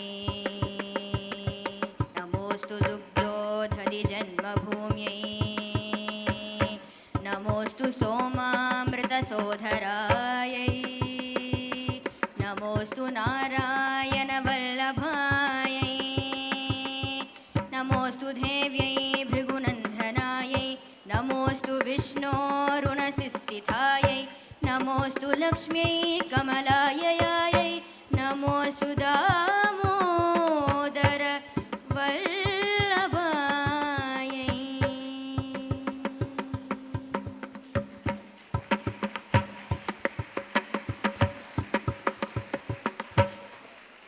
பரமேஸ்வரா, சங்கரா, சங்கரா.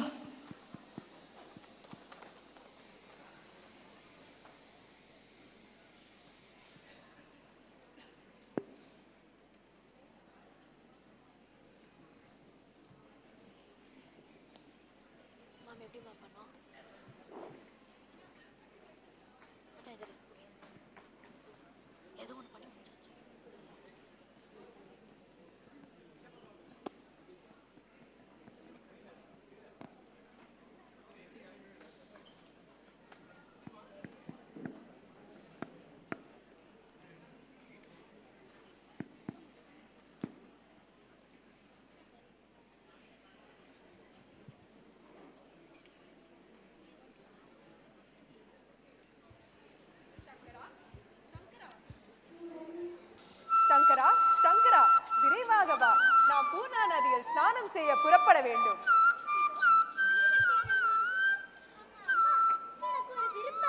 சொல் சங்கரா, உன் விருப்பத்தை நிறைவேற்றாமல் இருப்பேனா? வராது வந்த மாமணி போல் நீ எனக்கு ஒரே மகன், என் திருமகன். சொல் கண்ணா, உனக்கு என்ன வேண்டும்? அம்மா, எனக்கு இல்லற வாழ்வில் கொஞ்சம் கூட ஆசை இல்லை. நீங்கள் என்னை சன்னியாசியாக போக அனுமதிக்க வேண்டும். சங்கரா, என்ன பிதற்றுகின்றாய்? முதலில் விரக்தியாக வேதாந்தம் பேசுவதை நிறுத்து. நம் குல தர்மம் என்னவோ அதனையே பின்பற்று. புரிந்ததா? சரி அம்மா, நான் ஸ்நானம் செய்கிறேன்.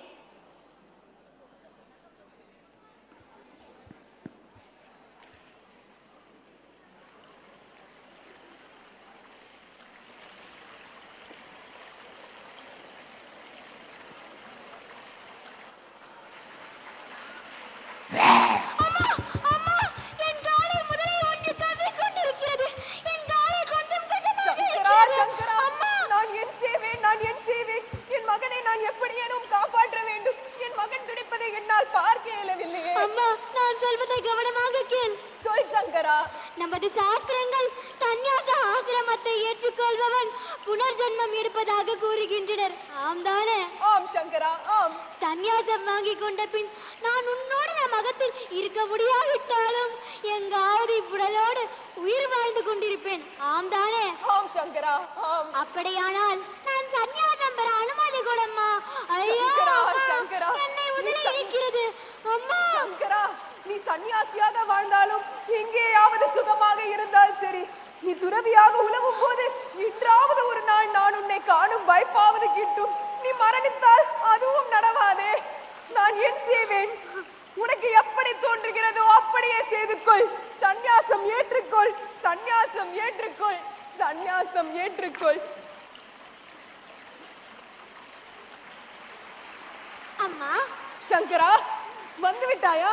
வா மகனே, நாம் நம் அகத்திற்கு செல்வோம். அம்மா, தாங்கள் என்ன சொல்கிறீர்கள்? சற்று முன்புதானே நான் சந்நியாசம் பெற அனுமதி தந்தீர்கள். ரவியாகிவிட்ட எனக்கு இவ்வுலகமே வீடுதான். இவ்வுலகில் உள்ள எல்லா பெண்களுமே என் தாய்தான். நான் நான் செல்கிறேன். சங்கரா, என்னை விட்டு செல்லாதேடா என் மகனே. கலங்க வேண்டாம் தாயே, ஒரு மகனாக என்னுடைய கடமையை செய்ய நிச்சயமாக நான் வருவேன். பாரத நாடு முழுவதும் வேத நெறியை தழைத்தொங்க செய்து உத்தம துறவியாக வாழ்ந்து நமது மூதாதையரின் 21 தலைமுறையினர் நற்கதி அடையும்படி செய்வேன்.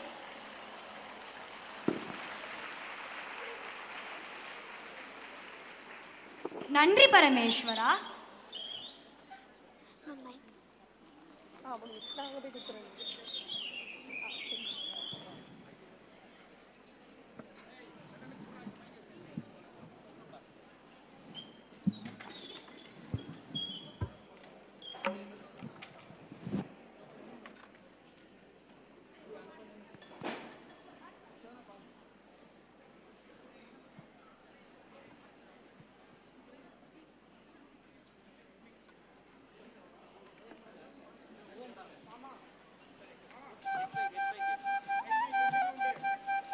இவ்வாறாக பல அற்புதங்களை செய்த சங்கரர் தன் குருவை தேடி பயணம் மேற்கொண்டார்.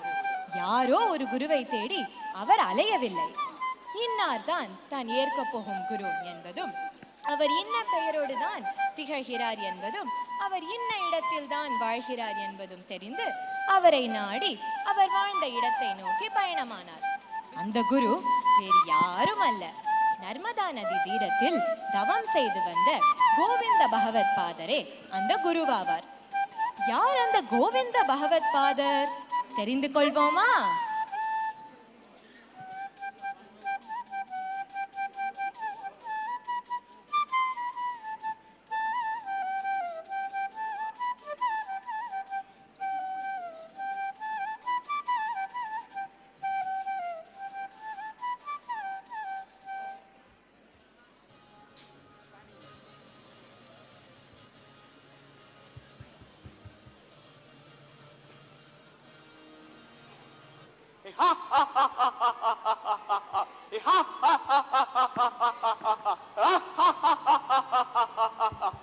யாரது யாரது யாரது இப்படி ராட்சசனை போல சிரிப்பது? ஏய் மானிடனே, ராட்சசன் போல் அல்ல, நான் ராட்சசன் தான். சாதாரண ராட்சசன் அல்ல, பிரம்ம ராட்சசன். பிரம்ம ராட்சசன்.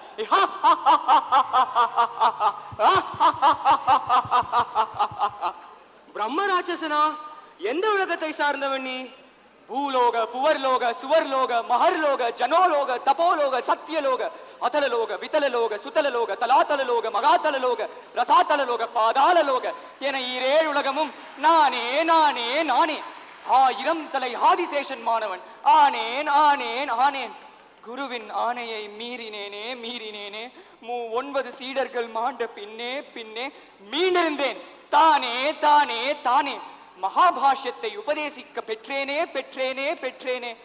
ஆனை மீறியதன் சாபமாய பிரம்ம ராட்சசன் ஆனேனே ஆனேனே ஆனேனே. ஆதிசேஷனின் மாணவன் கௌடபாதரா தாங்கள்? ஆம், யாம் கௌடபாதரே தான். யார் ஒருவர் என் கேள்விகளுக்கெல்லாம் பதில் அளிக்கின்றாரோ அவருக்கு நான் மகாபாஷ்யத்தை உபதேசிப்பேன். அப்பொழுதுதான் என் சாபம் நீங்கும். உன் முகத்தின் தேஜஸை காணும் போது நிச்சயமாக நீ நான் கேட்கும் கேள்விகளுக்கெல்லாம் பதிலளிப்பாய். மானுட பிறவியின் மகத்துவம் யாது? மரம் காய்ந்து போனால் விறகாக பயன்படும். கோஷ்லிங்கம் என்ற பெயருடன் பசுமாட்டின் கொம்பு பருமனை அபிஷேகம் செய்ய பயன்படும். யானையோ இறந்தாலும் 1000 பொன் எனும் அளவிற்கு அதன் தந்தம் பயன்படும். மான்தோல் புலித்தோல் கூட ஆசனமாக பயன்படும். இந்த மனித சரீரம் மட்டும்தான் எந்த பயனும் இல்லாமல் போகிறது.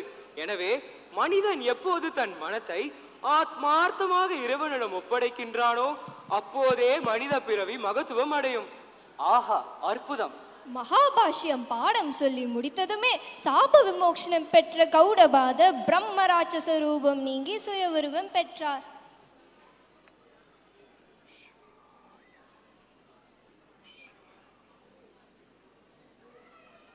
சந்திர சர்மா,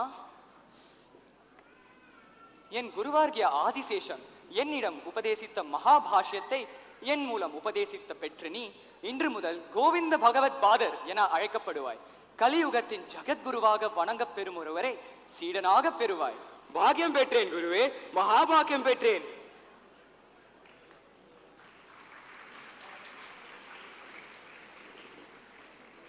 நீங்க தான் முன்னாடி வந்து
குருவிடம் தீட்சை பெற்ற சங்கரர் அத்வைத வேதம் குறித்து உலகம் முழுவதும் எடுத்துரைக்கும் பொருட்டு திக்விஜயம் செய்தார். அப்போது இறைமறுப்பு போன்ற கொள்கை கொண்டு பூர்வ மீமாம்சம் போன்றவற்றை வாதம் செய்து வெற்றி பெற்றார். மண்டன மிஸ்ரரை வாதத்தில் வென்ற சங்கரர் அவருக்கு சுரேஸ்வராச்சாரியர் என்னும் திருநாமம் விட்டு தன் முதன்மை சீடராக்கினார். शंकर जय जय शंकर हर हर शंकर जय जय शंकर மண்டன மிஸ்ரர் அவர்களுக்கு எங்கள் பணிவான வணக்கங்கள். தாங்கள் அனைவரும் இங்கு வந்துள்ளதன் காரணம் என்னவோ? தங்களின் பூர்வ மீமாம்ச தத்துவத்தின் பிழைகளை எடுத்து கூறி அத்வைத தத்துவத்தின் மேன்மையை எடுத்து கூற யாம் இங்கு வந்துள்ளோம். காலத்தில் வந்துள்ளீர்கள், முதலில் பிக்ஷையை ஏற்றுக்கொள்ளுங்கள். நாங்கள் வயிற்று பிக்ஷைக்கு வரவில்லை, வாத பிக்ஷைக்கு வந்துள்ளோம். ஹஹா, என்னிடம் வாதமா? நான் முகன் கற்ற நான்மறைகளையும் அறிந்தவன் நான், என்னிடமே வாதமா? பூர்வ மீமாம்ச தத்துவமே உயர்ந்தது என்பதை ஏற்றுக்கொண்டு மொட்டை சந்நியாசிகளுடன் வந்த வழியே ஓடிவிடு. அத்வைத தத்துவத்தை உலகிற்கு உணர்த்தி பிற மத தத்துவங்களை விரட்டி அடிக்கவே நான் இங்கு வந்துள்ளேன்.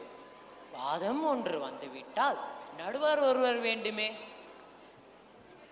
மண்டல மிஷர் மனைவி சரசவாணி மகா பண்டிதை சகலகலாவள்ளியின் மறு உருவம், இவரே நடுவராக இருக்கட்டும். வெற்றி தோல்விக்கான பரிசு என்னவென்பதை சரசவாணி அறிவிக்கட்டும். நான் தாங்கள் இருவருக்கும் மாலை அணிவிக்கிறேன். வாதத்தின் போது யாருடைய மாலை முதலில் வாடுகிறதோ அவர் தோற்றவர். வாதத்தில் மண்டனர் தோற்றுவிட்டால் அவர் சங்கரரின் அத்வைத்த கொள்கையை ஏற்று துறவு பூண வேண்டும். ஒருவேளை சங்கரர் தோற்றுவிட்டால் அவர் பூர்வ மீமாம்சத்தை ஏற்று இல்லறத்தவராக மாறிவிட வேண்டும்.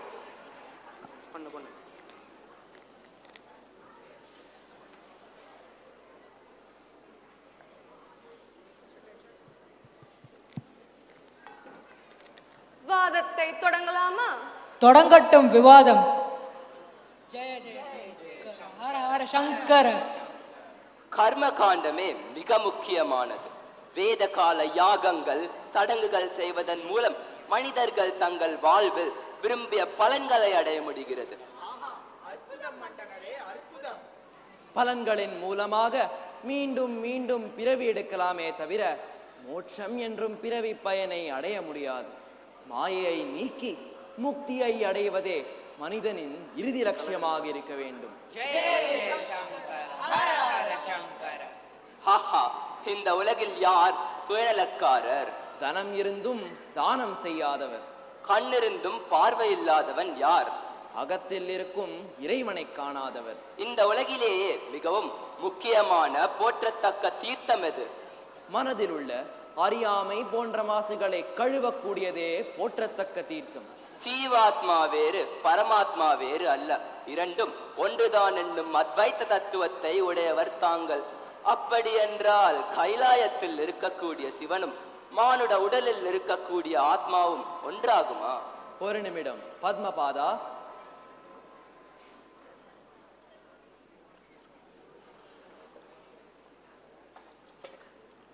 இது கங்கையின் தீர்த்தம், இது யமுனையின் தீர்த்தம், இது கோதாவரியின் தீர்த்தம், இது நர்மதையின் தீர்த்தம். இப்பொழுது இவை அனைத்தையும் ஒன்றாக்கிவிட்டேன். இவை அனைத்தும் ஒன்றான பின் இவற்றை தனித்தனியே தங்களால் பெயரிட்டு அழைக்க முடியுமா? அதெப்படி முடியும்? அதுவே அத்வைதம். ஜீவாத்மாவை பரமாத்மாவுடன் இணைத்த பின் ஜீவாத்மா வேறு பரமாத்மா வேறு அல்ல, இரண்டுமே ஒன்றுதான். ஜெய ஜெய சங்கர, ஹர ஹர சங்கர. ஆஹா ஆஹா, அற்புதம் சுவாமி, அற்புதம். தங்களின் அத்வைத தத்துவத்தை நான் ஏற்றுக்கொள்கிறேன். சுவாமி, சற்று பொறுமையாக இருங்கள். சங்கரருக்கு என் பணிவான வணக்கம். கணவரில் பாதி மனைவி என சாஸ்திரங்கள் கூறுகின்றன. எனவே என் கேள்விக்கும் விடையளித்த பின்னே என் கணவரை தாங்கள் வெற்றி பெற முடியும். இல்லற வாழ்வின் மேன்மைகளை அறியாத தங்களை சர்வஜராக ஏற்றுக்கொள்ள முடியுமா? சரசவாணி, பால்ய வயதிலேயே துறவு கொண்டவரை பார்த்து கேட்கக்கூடிய கேள்வியா இது? தேவி, 48 நாட்களுக்குள் இதற்கான பதிலை அளித்து இப்பொழுது மண்டனரை சந்நியாசமேற்க செய்கிறேன். அதற்கு அனுமதி கொடுங்கள். ஜெய ஜெய சங்கர, ஹர ஹர சங்கர. வாதத்திற்கு பின்பு சங்கரர் அமாருகன் என்னும் அரசனின் உடலில் பரகாயம் மேற்கொண்டு சரசவாணியின் கேள்விக்கு விடை காண்கிறார். மண்டன மிஸ்ரர் சுரேஸ்வராச்சாரியர் என்னும் திருநாமத்துடன் சந்நியாசம் மேற்கொண்டு சங்கரரின் தலைமை சீடராக மாறினார்.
காஷ்மீரில் அமைந்திருக்கக்கூடிய சாரதா பீடம் என்னும் அறிவு திருக்கோயிலில் சர்வக்ஞ பீடம் என்னும் உயர்ந்த அரியணை உள்ளது. ஞானத்தில் சிறந்தவரால் மட்டுமே அங்குள்ள அறிஞர்களால் கேட்கப்படும் கேள்விகளுக்கு விடையளித்து அப்பீடத்தில் அமர முடியும்.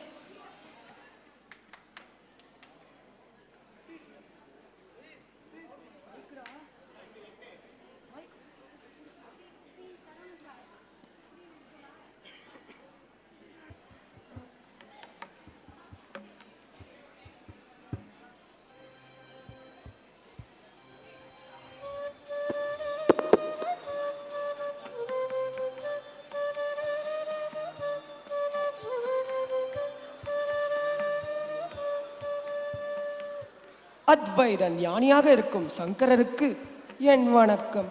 அனைத்தையும் அறிந்தவர் தாங்கள். உயிரை காட்டிலும் எது முக்கியம் என்று கூற முடியுமா?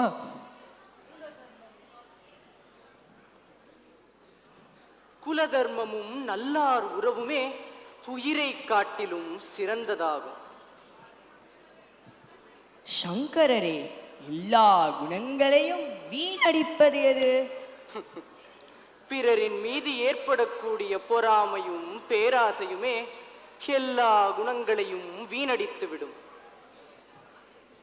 சங்கரரே, தங்களது அத்வைத தத்துவத்தின் ஆதிமூலன் யார்?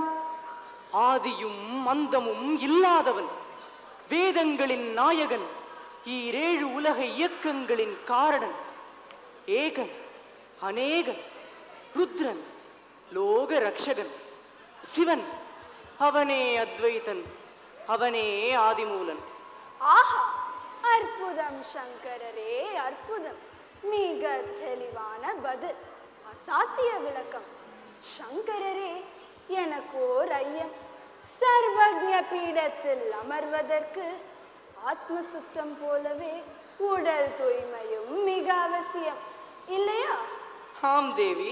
தாங்கள் பரகாயம் மேற்கொண்டவர் என்பதால் இதை குறித்து உங்களின் விளக்கம் என்ன? உடல் என்பது அழியும் தன்மையுடையது, ஆன்மாவோ அழிவற்றது. பகவத்கீதையும் இதனையே பகர்கின்றது.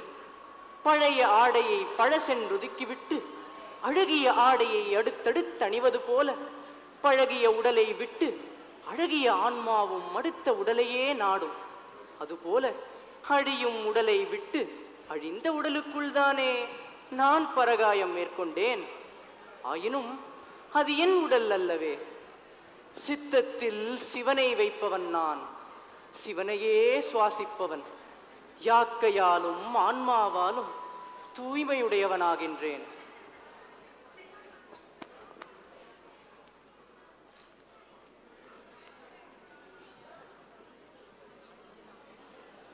சங்கரா, உலகிற்கு உண்மையை உணர்த்தவே இக்கேள்வியை யாம் வினவினோம்.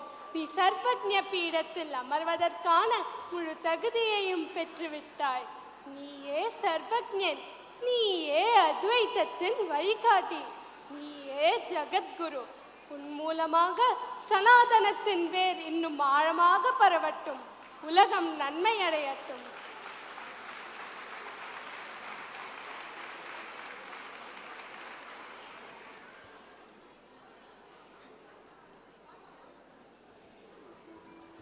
जय जय शंकर, हर हर शंकर, जय जय शंकर, हर हर शंकर, जय जय शंकर, हर हर शंकर, हर हर महादेव शंभो, काशी विश्वनाथ गंगे, महादेव शंभो, काशी विश्वनाथ गंगे, हर हर Mahadev Shambho, Kashi Vishwanath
What we witnessed right now was a powerful performance, and with thought-provoking dialogues, the cast really brought to life a story of knowledge, clarity, and inner awakening.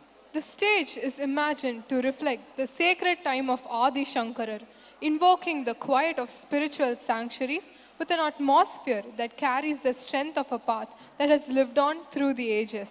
Having just witnessed the powerful presence of Saint Adi Shankarar's life, we now move into another form of expression, one through music. We now travel into a beautiful fusion of Carnatic classical and folk music, where rhythm, melody, and soul come together to tell their own timeless story. On stage, we have Hamsini and Radha on vocals, Arvindaksha on mridangam, and Shubhangi on veena. Let's allow the music to carry us forward as we continue our journey through the richness of tradition and sound.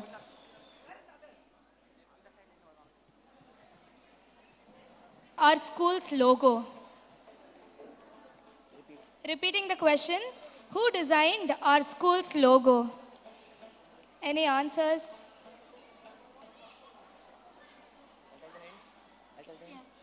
Well, the hint is she's one of our school principal's sister.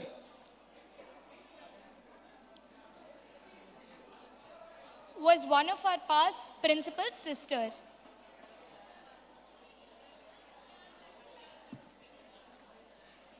No, the answer is Dr. Indu Balagopal.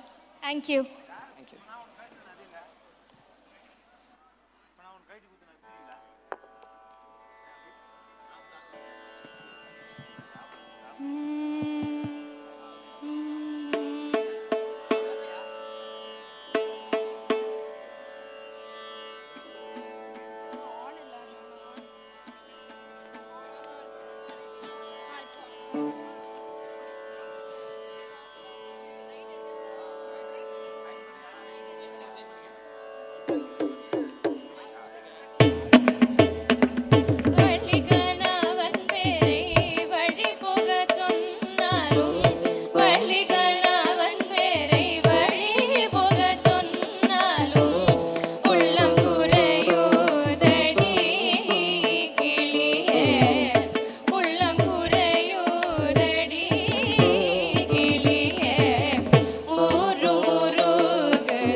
சின்னஞ்சிறு கிளியே கண்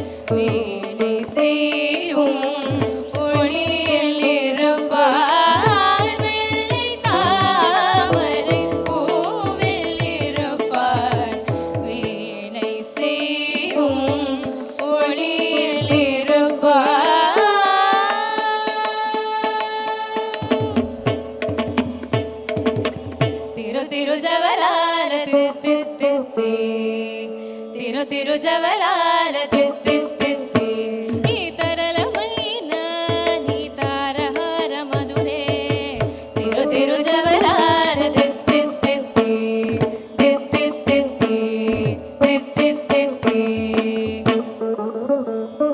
సని సగ సప మగ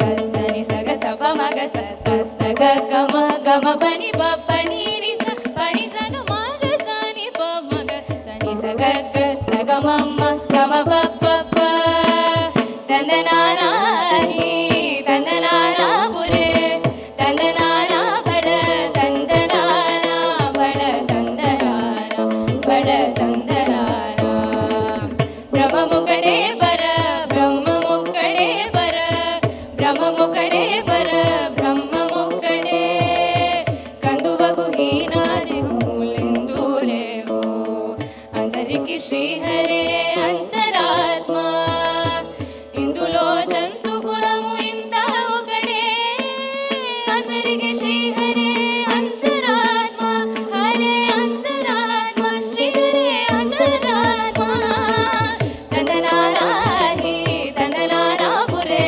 దందనానా బళ దందనానా బళ దందనానా బళ దందనానా దందనానా హి దందనానా పురే దందనానా బళ దందనానా బళ దందనానా బళ దందనానా బళ దందనానా బళ దందనానా బళ దందనానా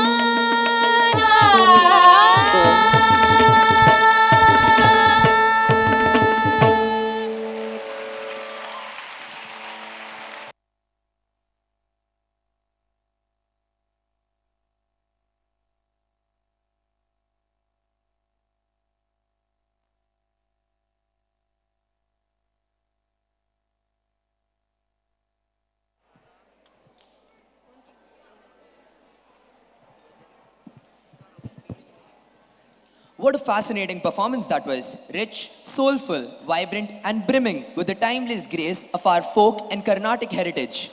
Truly a mesmerizing one, from Sanjuriti to Bauli. Have you ever heard the phrase Bhagirata Prayartanam? Yes, we use it when something almost impossible is achieved through great determination. Exactly. But do you know its origin?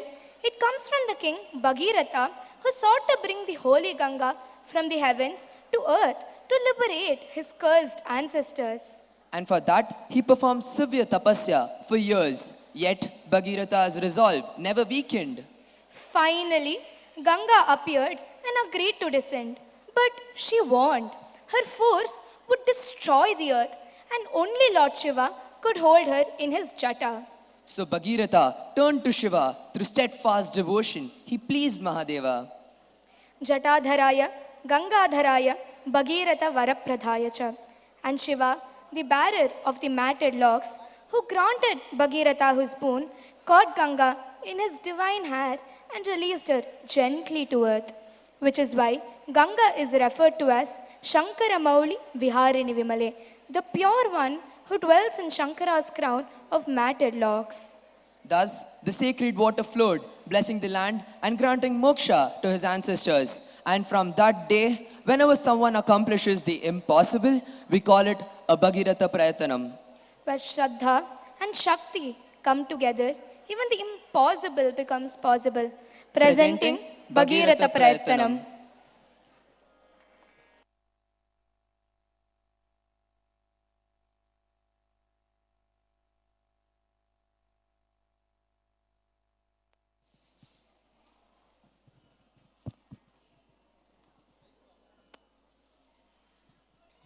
The scene unfolds with Aurva advising Sagara to perform Dashwamedha Yagna to gain fame, wealth, and power.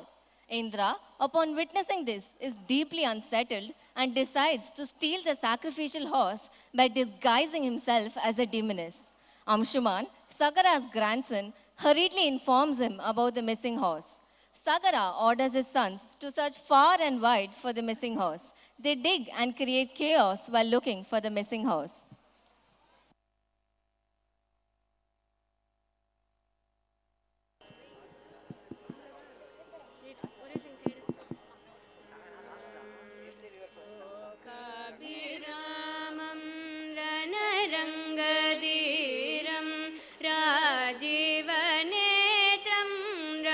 रघुवंशनादं कारुण्यरूपं करुणाकरन्दं श्रीरामचन्द्रं शरणं प्रपद्ये श्रीरामचन्द्रं शरणं प्रपद्ये श्रीरामचन्द्रं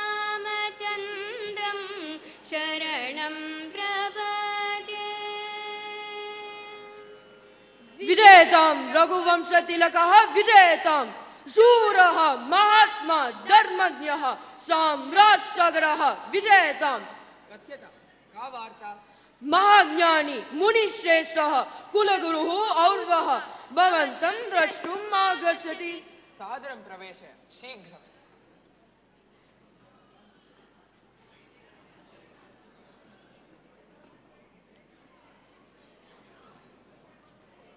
अभिवादे कुलगुरु सुस्वागतम्। मम जन्म प्रदाता सूर्यवंश वृद्धिकर्ता प्रणमामः। नमो नमः महामुने। सन्मंगलानि सन्तु राजन्, सर्वाभीष्ट सिद्धिरस्तु। तव वंश परंपरा समृद्धिः भवतु। धन्योऽस्मि भवतः अनुग्रहादेव रघुवंशकुलः प्रफुल्लितः जातः। अनुगृहीताः वयं महामुने। सूर्यवंशस्य ख्यातिः भवतः आशीर्वादेन स्थिरा अस्ति। अपि तु सर्वलोकेषु दिक्षु दिक्षु यशस्थापयितुं किं करणीयमिति उच्यताम्। भवानेव सूर्यवंशस्य उपदेष्टा। राजन्, अश्वमेध यज्ञाय आयोजनं क्रियताम्। भगवतः कृपया अष्टदिक्षु सप्तलोकेषु इक्ष्वाकुवंशस्य कीर्तिः विस्तृतिः भूयात्। त्वं प्राप्तकामः भवितुं मम आशीर्वचनम्। धन्योऽस्मि मन्त्रिवर। भवान् मन्त्रिपरिषदा सह मन्त्रयित्वा अश्वमेधयाग सम्बन्धितानि कार्याणि प्रारभ्यताम्। यथा आज्ञापयति भवान्। मया सर्वे ऋत्विजः निमन्त्रिताः भवन्ति। यागसामग्रीं योजयित्वा यथा भवतः मनः कामयते तथैव करिष्यामि। शोभनं मन्त्री, सज्जो भव।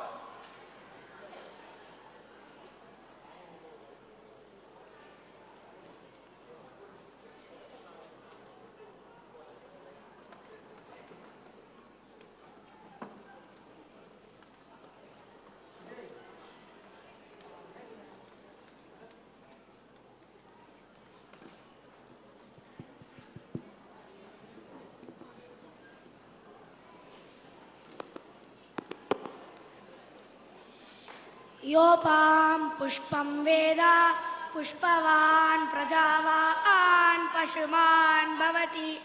चन्द्रमा वा अपां पुष्पं पुष्पवान् प्रजावान् पशुमान् भवति। राजन्, सज्जीकृत यज्ञवाजी आनीयताम्। यथा आज्ञापयति मुने। मम पौत्रः दृढधन्वा महारथः अंशुमान् तुरगेन सिद्धः अस्ति। कोऽत्र? सद्य एव पौत्रं सूचय। शीघ्रतः आगन्तुं निवेदय।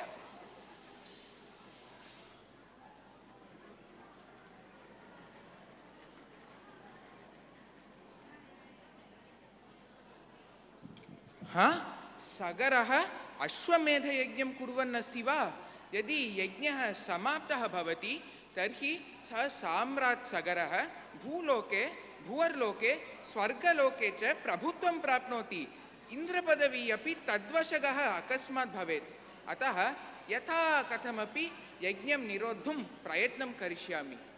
अहं राक्षसी वेषं धृत्वा अश्वापहरणं करोमि।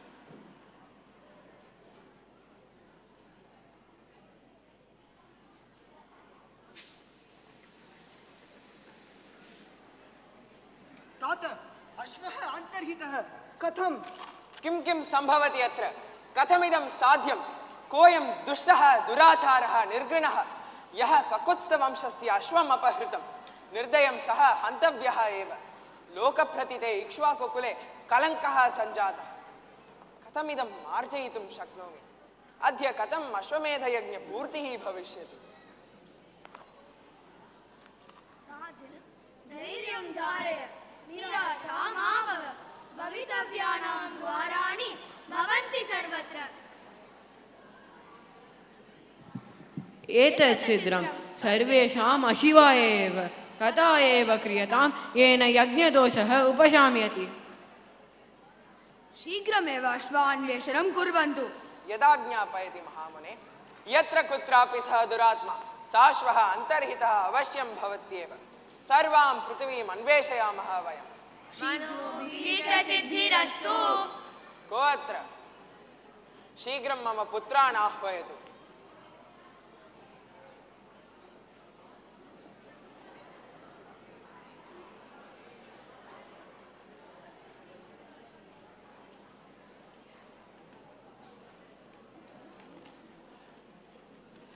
हे पुत्राः, भूमौ एकैकं योजनं विस्तारमभिगच्छत्, सर्वलोकेष्वपि अन्वेषयत, सर्वां भूमिम् अनुगच्छत। हयहर्तारं मार्गमानाः यूयं यावत् तुरगसन्दर्शः भवति तावत् खनतमेदिनि। मम पौत्रः मया सह अत्रैव स्थास्यति। विजयिनः भवत। यथा आज्ञापयति भवान्।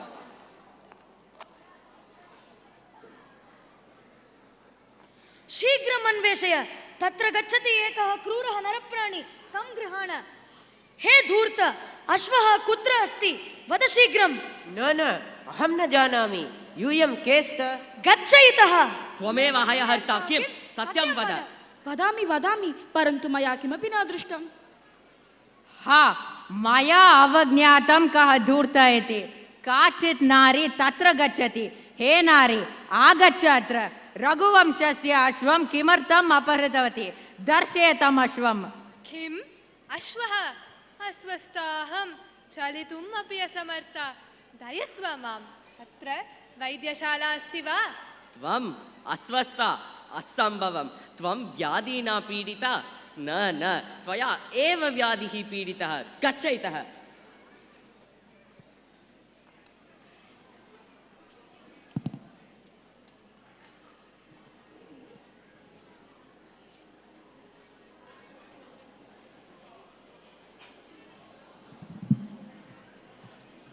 The sons, while in search of the missing horse, find it tied in front of Kapila Muni's ashram. Blinded by anger, the sons falsely accuse him and sage Kapila reduces them to ashes. Sagara sends Amshuman, where he learns that only the celestial river Ganga can purify their souls.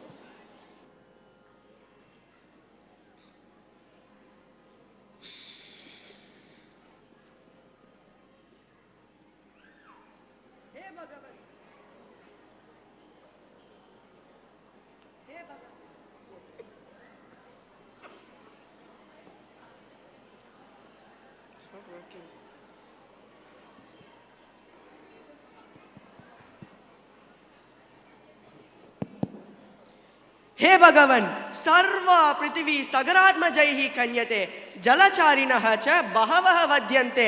सगरात्मजाः सर्वभूतानि हिंसन्ति, वसुन्धरापि हिंसिता अस्ति। आयम् अश्वहरः, सः अश्वहरः, अनेन अश्वः अपनीयते इति वदन्तः पुत्राः सर्वान् उपद्रवन्ति।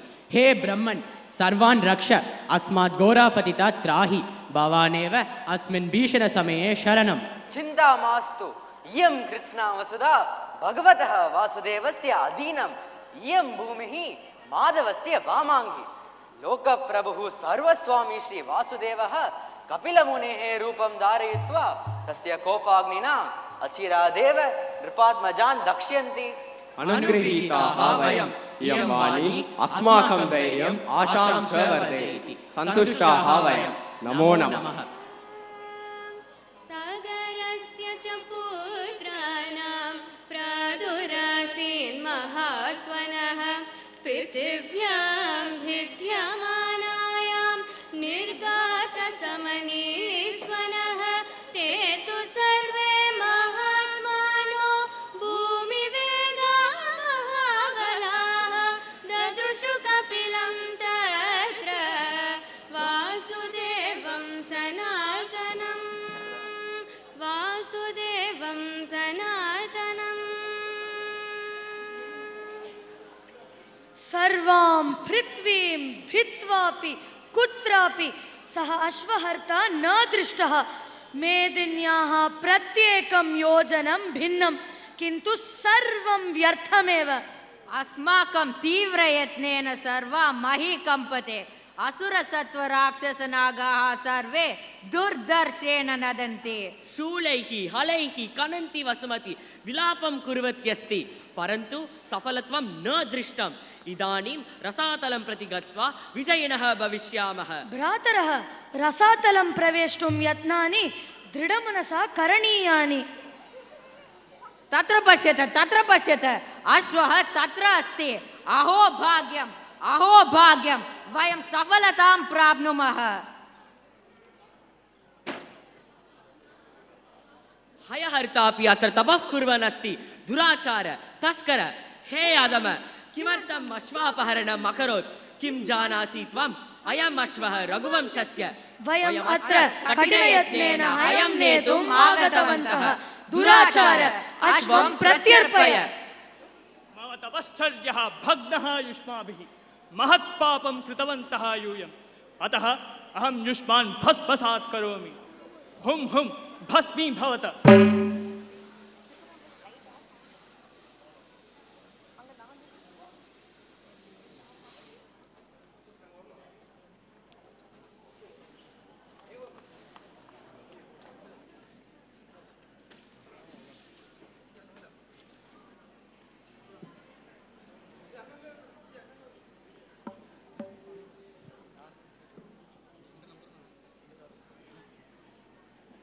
An announcement. We request the owner of car number TN12R0977 and KA01NC4388. Our Chief Minister is on his way.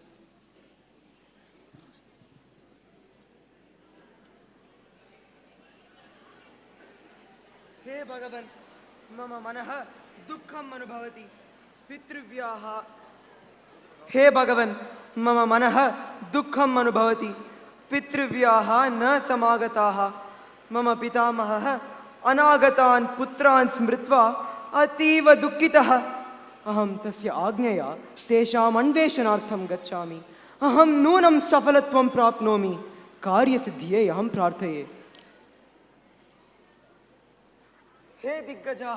हे दिग्गजाः मम प्रणामाः किं मम पितामहः युष्माभिः दृष्टाः यज्ञाश्वम् अन्विष्यन्तः पितामहः कुत्र सन्ति इति भवन्तः जानन्ति वा कृपया वदन्तु अंशुमन् पुत्र अंशुमन् त्वं सफलतां प्राप्स्यसि साश्वं त्वं ध्रुवं प्रत्यागच्छसि धन्योऽस्मि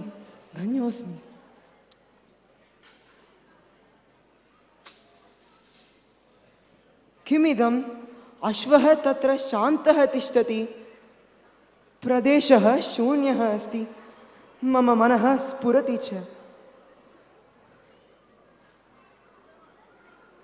किम् अस्ति अत्र अहो कीदृशं भीषणं दृश्यं हे मुने हे सर्वभूतात्मन् हे भगवन् सन्मार्गं दर्शयतु भवान् हे वत्सांशुमन् अयम् अश्वः तव पितामहस्य सगरस्य यज्ञीयपशुः नियताम् एते तव पितृव्याः दग्धाः ते गङ्गाम्भः एव अर्हन्ति सर्वं पूर्वमेव निश्चितं यद्भावि तद्भवत्येव सादरं नमो नमः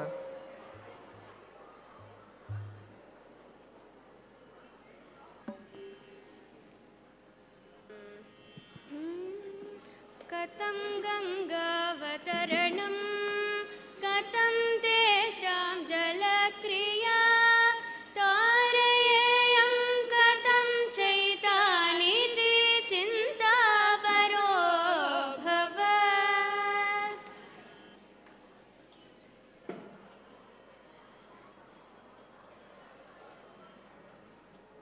सूर्यवंशस्य कृत्स्नाः तनयाः नष्टाः अहं पितामहं कथं निवेदयामि कुत्र मम आत्मजाः अश्वं तु त्वम् आनीतवान् परन्तु मम सूनवः कुत्र तात धैर्यं धारयतु मम सन्देशः दुःखकरः अस्ति सर्वव्यापि भगवान् कपिलः सर्वान् रघुवंशराजपुत्रान् अदहत् तेषां मुक्तिः पवित्रगङ्गयैव साध्यम् इति कपिलेन उक्तम् मनोद्वेगः मां हन्ति औत्कण्ठ्यं मां ग्रसति यद्यपि धैर्यं धृत्वा अध्वरं समाप्य देवीं गंगाम् आनेतुं यतिष्यामहे।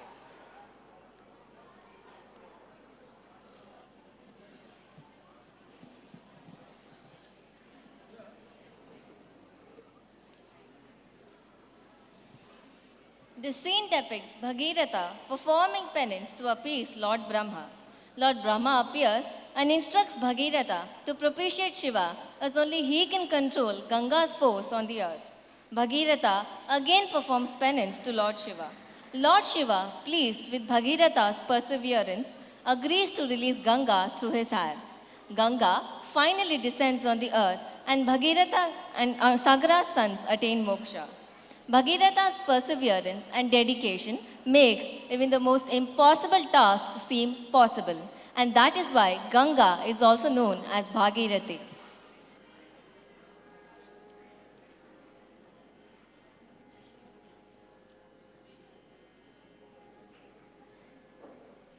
मम पूर्वजाः अद्यापि निर्मुक्ताः।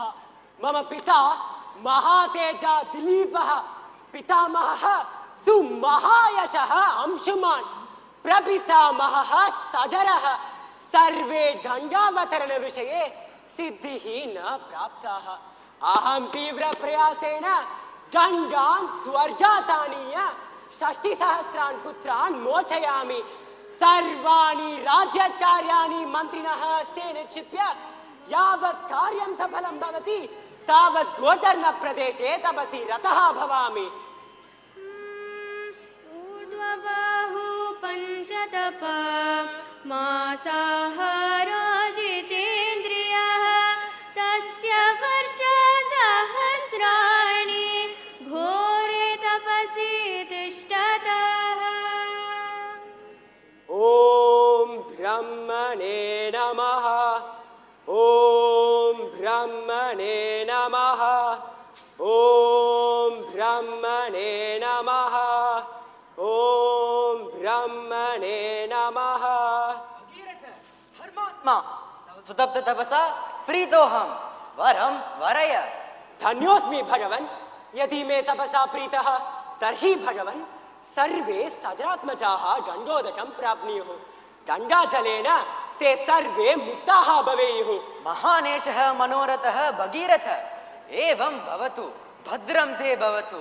गंगा आकाशात् पृथिवीं प्राप्नोति नूनं, परन्तु तस्याः प्रवाहस्य वेगस्य धारणं त्रिनेत्रधारी शिवः एव धारयितुं शक्नोति।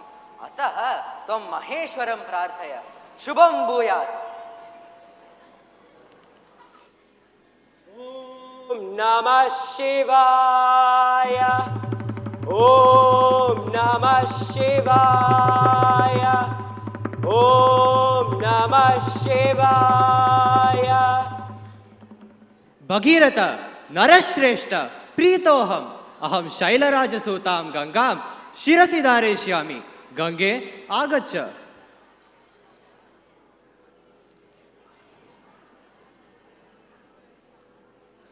देव देव महादेव नमो नमः। महेश्वर किमर्थम् अहम् आहूतः आज्ञापयतु भगवन्। गंगे अमले श्रूयतां। भगीरथ तपसा प्रीतोऽहं तव साहाय्यमिच्छामि। रघुकुलवंशस्य भगीरथस्य पूर्वजानाम् उद्धारणार्थं भूमिं रसातलं च तव शुद्धजलेन पावय। नमामि महेश्वर। किमर्थं न? इदं मम भाग्यम्। अहं त्रिलोकेषु अतीव प्रसिद्धाः। अहमेव इदं कार्यं कर्तुं समर्था। कः अस्ति मां स्तम्भयितुं? मम स्रोतसा शङ्करमपि अतिगृह्य पातालं प्रविशामि।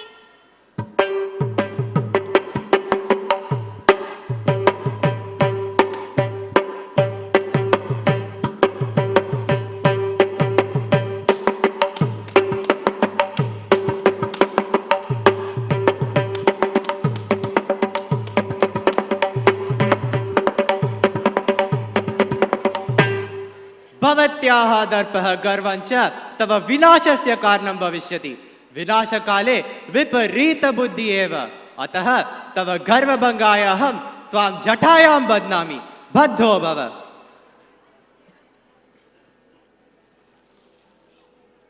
ॐ नमः शिवाय ॐ नमः शिवाय ॐ नमः शिवाय भगीरथ विरम तव तपसा सन्तुष्टः अलं तीव्रतपसा गंगां विसर्जयामि गंगे भूमौ भगीरथस्य प्रयत्नेन आकाशात् आगच्छन्ति भवति भागीरथी इति नाम्ना पूजार्हा भवति मां क्षमस्व महादेव अहं सगरात्मजान् उद्धारयामि आगच्छ देवी नमाम्यहं त्रिपदगामिनी अनुगृहीतोऽहम् इतैतो आगच्छ रघुवंशस्य गौरवं भवत्याः प्रभावेन स्थापितवत् धन्योऽस्मि भगीरथ तव अखण्ड प्रयासेन दृढसङ्कल्पेन त्वं सफलतां प्राप्नोः लोके भगीरथ प्रयत्नं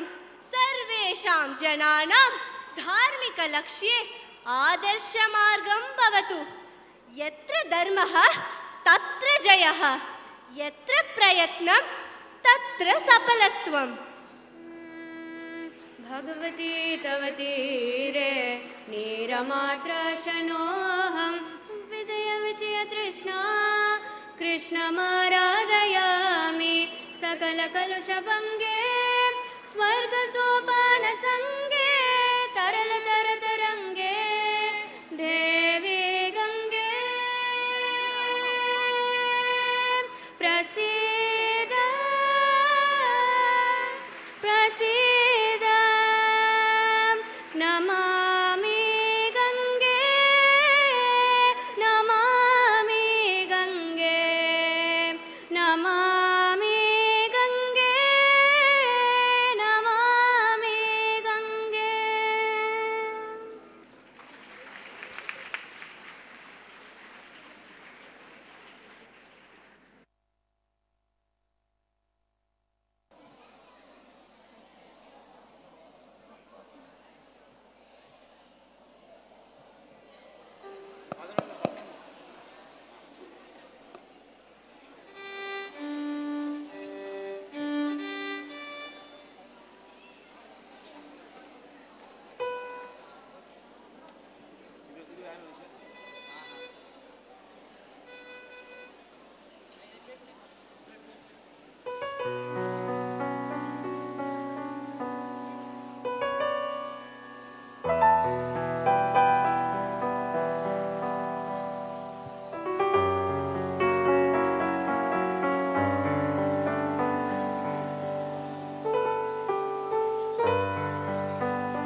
Raindrops on roses and whiskers on kittens, white covered kettles and warm woolen mittens, brown paper packages tied up with strings.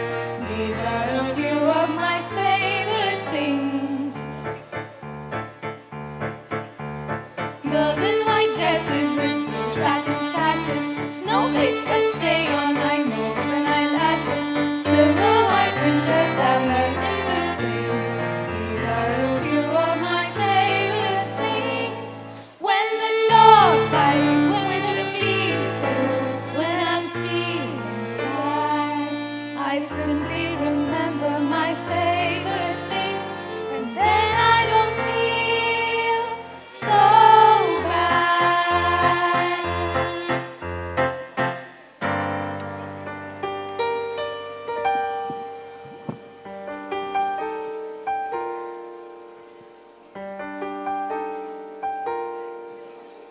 Written in stone, every rule, every every word, centuries old and unbending.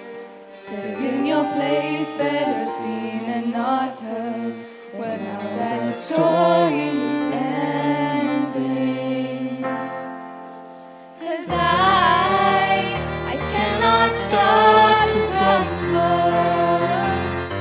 So come on and try to shut me and cut me down. I won't be silent. You can keep me quiet. Won't tremble when you try it. All I know is I won't go speechless.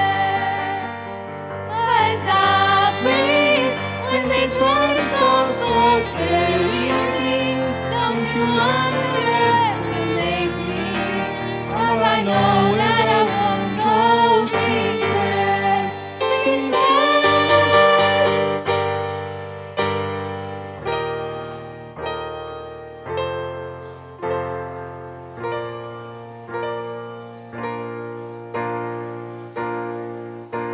So long, farewell, are we to say goodbye? A sign, say goodbye.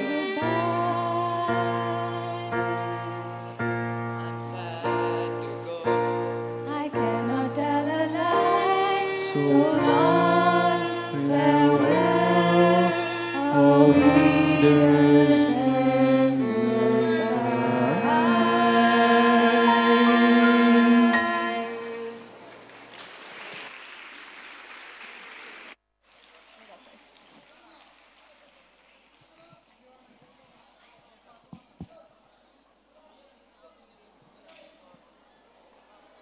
It was truly a captivating performance, delivered with finesse, passion, and a modern charm that resonated with every musical notation. That speechless song truly left us all speechless, right? Yes, truly. Yada yada hi dharmasya glanarbhavati bharata abhyutthanam tadatmanam srijamyaham. Whenever there's a decline in righteousness and an increase in unrighteousness, then I myself come forth. He took 10 avatars from Matsya To Kalki. This production was tailored by Srimati Revati Anantakrishnan, which is an original choreography of Adyar K. Lakshman and a composition of Yarpanam Veeramani Iyer. She's a postgraduate in Bharatanatyam from the Shastra University. Revati Anantakrishnan is a Bharatanatyam dancer, choreographer, Natuvanar, and a senior disciple of Kalaimamani Srimati Roja Kannan. Srimati Revati has participated in a number of solos and group performances all over India and abroad, both with Dr. Padma Subramaniam and Srimati Roja Kannan, and she is an alumna of Vidya Mandir. There is no meditation, no craft, no knowledge, no art. There is no yoga, no action that cannot be found in this Natya. With this spirit, we present you the dance drama, Rita Prakashaha, The Light of Truth.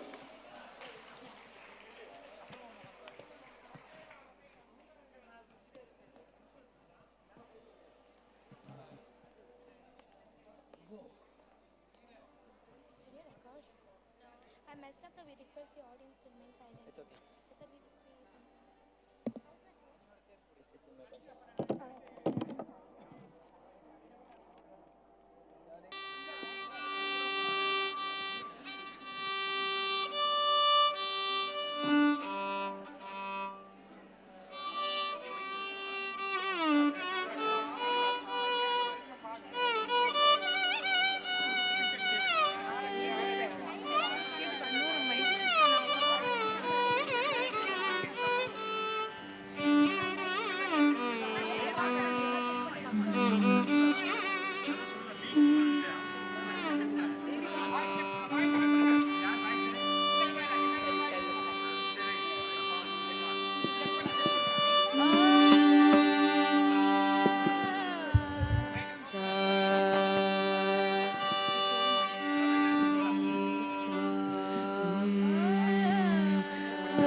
வெள்ளம் குதக்க திக்கு தக்க திக்கிட்டதும்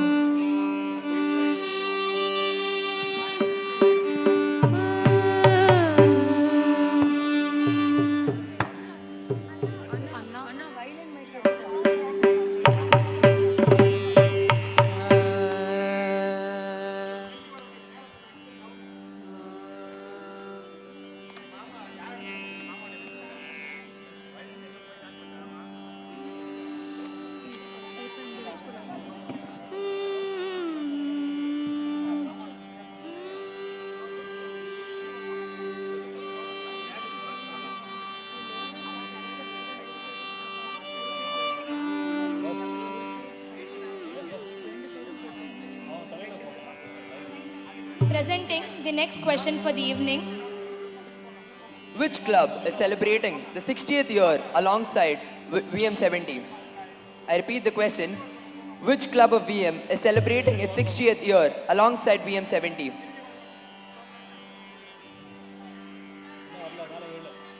That's correct. Interact Club. Thank you.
மாபலிய கந்தையை மடித்து சுரரை காக்க மூவடி மண் வேண்டி மூவுலகம் மறந்து மாபலிய கந்தையை மடித்து சுரரை காக்க மூவடி மண் வேண்டி மூவுலகம் மறந்து மாபலிய கந்தையை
forward. What a spectacle performance that was. The Dashavataram unfolding right before our eyes. Absolutely. Each avatar was brought to life with such grace, precision, and emotion. It felt like watching the divine tales step out of the scriptures. Up next, we have something truly delightful for you. A Jugalbandi. A Jugalbandi? What's that? A Jugalbandi is a beautiful concept in Indian classical music. Oh yeah, I think I have heard about it. It shows us how different styles, instruments, or voices can come together in perfect harmony, right? Yes, Sanskriti, you're right. Now we have Sai Charan and Diksha performing in classical genre. Sarvajit, Ridit, Mushkan, and Pratyush performing in Hindustani style. And we have Pavitran on percussion. Let's cheer them with a loud round of applause.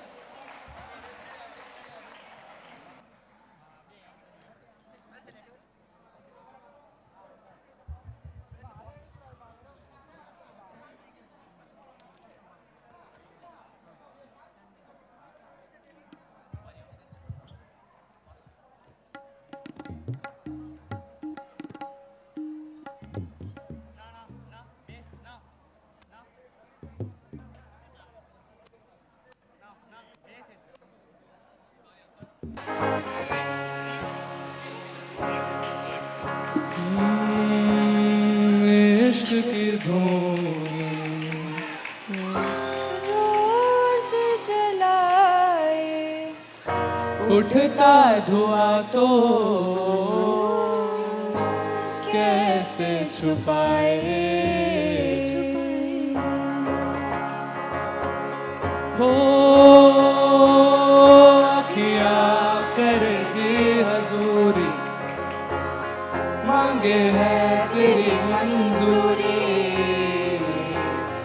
गजरा सिराही दिन रंग जाए तेरी कस्तूरी रैन जगाए मन मस्त मगन बस तेरा नाम दोहराए मन मस्त मगन बस तेरा नाम दोहराए ओ चाहे भी तो भूल न पाए मन मस्त मगन बस तेरा नाम दोहराए मन मस्त मगन बस तेरा नाम दोहराए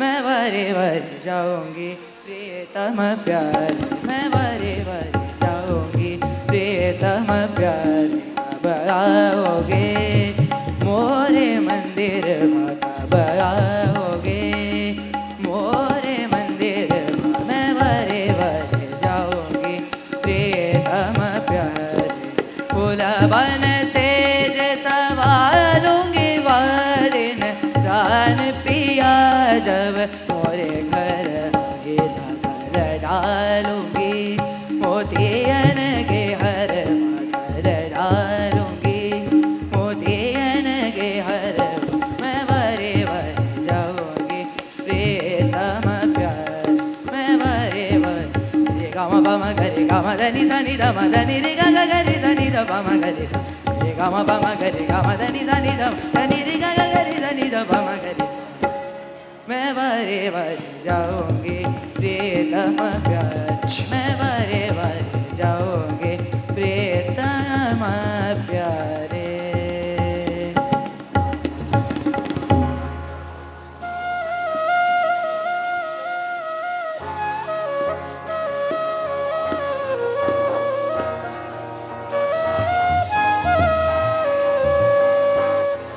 दर दम दर मस्त मस्त दर दम दर मस्त मस्त दर दम दम ओ हम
किस ओर चला है तू, क्या पाया नहीं तूने, क्या ढूंढ रहा है तू, जो है अनकही, जो है अनसुनी, वो बात क्या है बता। मितवा कहे धड़कने तुझसे क्या, मितवा ये खुद से तो ना था छुपा।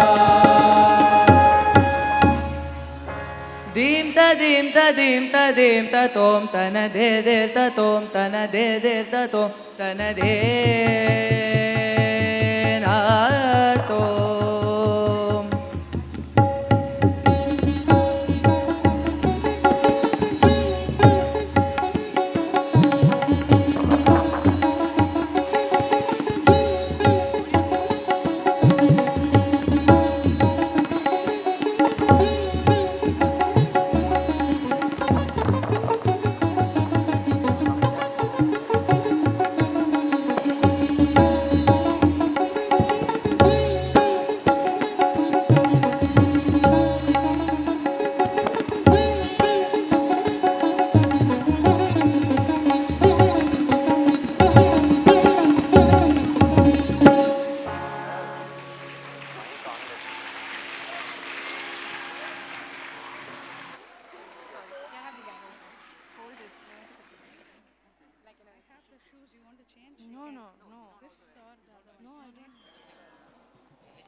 Performance. The extremely talented vocalists were having a wordless conversation, each note speaking its own story. That is the beauty of Jugalbandi. It's all about balance. The energy was electric and the improvisation took us on such a unique journey. Moving on, we'd like to give you a quick introduction to the play you're about to see. A timeless treasure, a gripping psychological drama, adapted from William Somerset Maugham's short story. The story is about a single letter, a letter that holds the power to unravel everything. It's about a woman caught between her past and her survival, willing to hide the truth at any cost. Whether you're watching this tale for the first time or the 50th, you're in for a treat. The story involves a murder filled with unexpected twists and emotional depth. So sit back, relax, and let yourselves be transported to a world of mystery. Here's to the English play performed by our high school students and brought to life under the direction of Bhargavi Guhan and Anhiti Rajaram. Presenting to you the letter.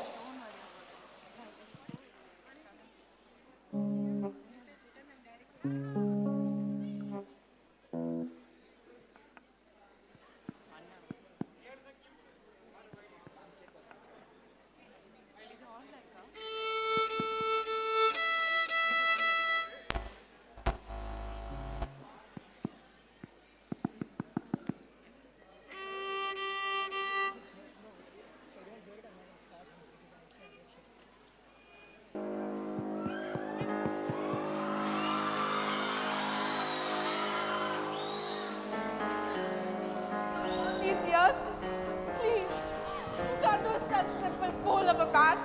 He'll go sick with horror. If word gets out, he could ruin everything he's worked for. Jeffrey, this isn't what you want. Trust me, you want the money, right? I'll get it for you, I will, I promise. I've got it here somewhere. This was never about the money, Leslie. I will put an end to all of this. I have made up my mind. Jeff!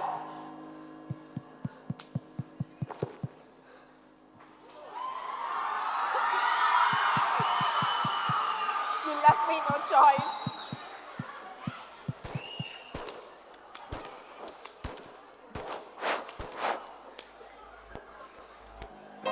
Madam? What in God's name? Is that Captain Hammond? Madam, what can I do to help? He came right at me. Don't ask questions. Just call the police. please. I don't know. Call the inspector at once. Yes, madam, I will. You've been nothing but kind to me. I'll do anything I can to help. But what am I to make of this?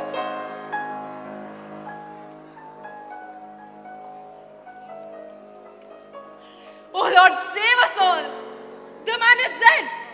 You, call the inspector at once, right away!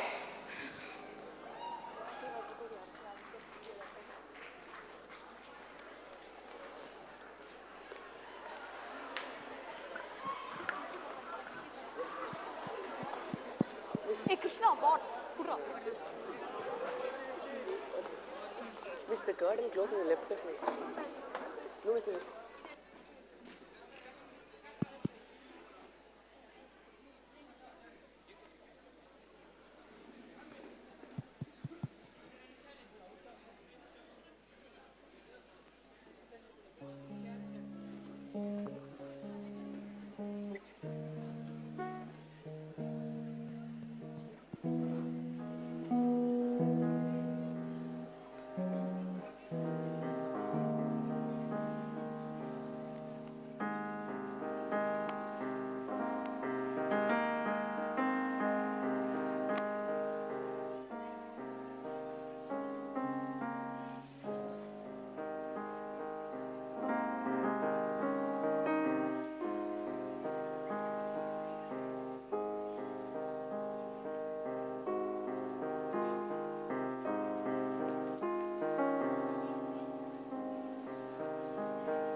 Leslie Crosby was arrested that night for committing murder.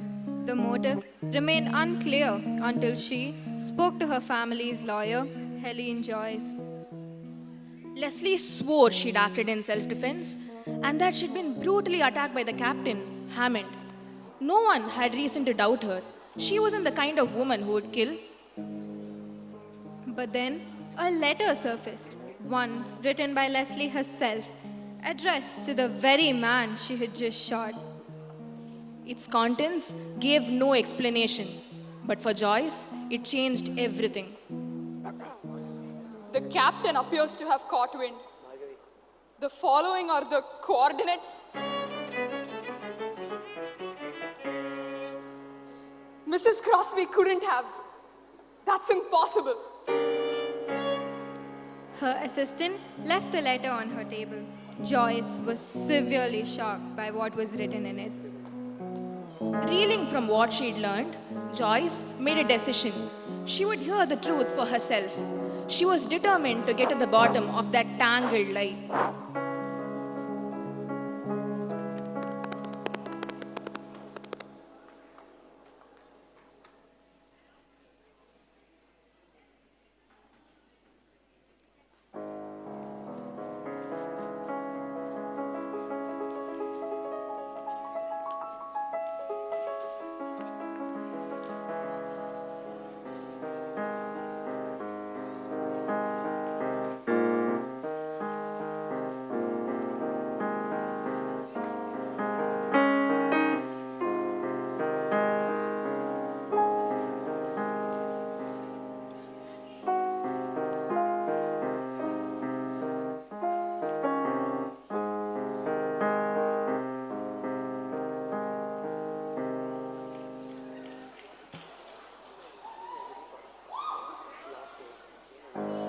Mrs. Crosby, it's interesting that each time you've told your story, you've said it in exactly the same words. Impressive, really. It all happened in a flash. Hard to forget, don't you think? Humor me. I'd like to hear it once more. Walk me through it again. It is very difficult for me to speak about this. You asked a great deal of me, Mrs. Joyce. Very well. It was the night of the 15th, around 11. Robert was out of town in Singapore. your general's Indian. Wartime is approaching. He doesn't tell me about it, but I know Mrs. Joyce. Just so that we're clear, Robert, General Crosby, is leading the West Britain Forward Command. That's right. My Robert is quite well respected around those parts. Anyways, he is quite night. So I sent the servants away.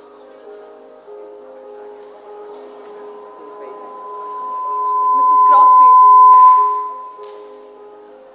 Hammond just appeared at the door.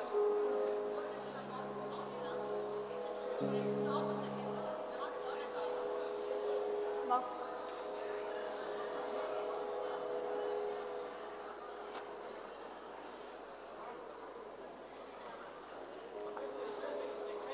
Hammond just appeared at the door. He invited himself in, demanding for an absurd sum of money. I denied him at first, but he was relentless. He asked over and over, raising his voice higher each time. My panic was growing by the moment, so I reached out for something to protect myself. Yes, you've mentioned all this earlier. I'm more concerned with the actual shooting. What did you do? Oh, when I finally refused to comply, that wretched man charged at me with full force. I grabbed the gun from the table and shot at him blindly as I heard that grotesque excess of a man's body thudding on the floor. My eyes were wide open. All I could see was red. Her maid, Alice, came running into the hall. I told her to call the police and then took refuge in my room and stayed there until you arrived. Mrs. Crosby, there is a letter from you on the day of Captain Hammond's murder. The captain appears to have caught wind. The following are the coordinates. Does that ring a bell? What? That is impossible. I never wrote any such thing. Don't bother denying it. Your story doesn't add up. Mrs. Crosby, I wish to speak to you about the truth. The real truth, not this truth you've rehearsed. I was delighted to take on this case. Assured victory. But this letter, I don't know what to say. Regardless, I shall still defend you in court, even if I don't believe your story myself. I don't know what you're getting at. It's clear that you're lying, Mrs. Crosby. But what are you lying for? What? What are you doing here? What do you mean? No. You can't be here. Mrs. Crosby, I'm right here. You're a fantastic storyteller, aren't you? Pity that all you do is lie. What are you doing here? You can't possibly. I can't possibly what, dear? Breathe, walk, speak to you. You thought you were so clever, didn't you? Mrs. Crosby, I'm going to fetch help. Hammond, get away from me. I have nothing to say to you. Just go back to whatever hell you crawled out of. I haven't done anything wrong. Is that what you're telling yourself? That you're some damsel in distress who's done nothing wrong? Nice try. Next time though, don't leave your sins in ink. What are you talking about? This whole thing is because of you. Breathe, Leslie, breathe. I'm dead already, aren't I? Oh, you're dead, all right. Hammond, enough of this. I haven't done anything wrong. Why are you blaming me? I only tried to save myself. You haven't learnt a thing, Leslie. Just as blind as ever. Go on, lie your way out, like you always do.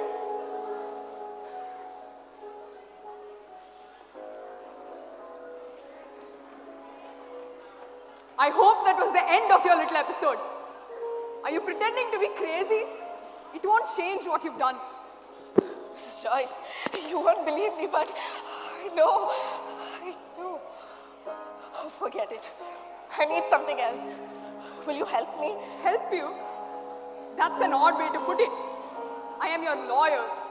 I shall certainly represent you. Destroy the letter. It cannot reach anyone's eyes, especially Robert. Mrs. Joyce, you'd be saving my life, don't you see? I need a moment. Are you asking me to destroy evidence? Are you aware that that is illegal? My job is to defend you. not bury your dirty little secrets and protect you from the consequences of your actions. I have bent the laws, but I have never broken them. I refuse to violate the integrity of my career simply to cover up your trail of deceit. Mrs. Joyce, you have to understand me, please. The letter is in a wooden box in my bedroom. Destroy it any way you like. Burn it, bury it. I'll leave it up to you.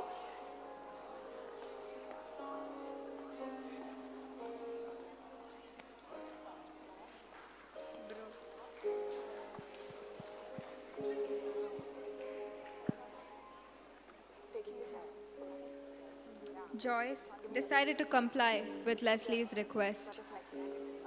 She was also a good friend of Leslie's husband, Robert Crosby. She went to the Crosby residence to retrieve the letter and to meet with Robert.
Good evening.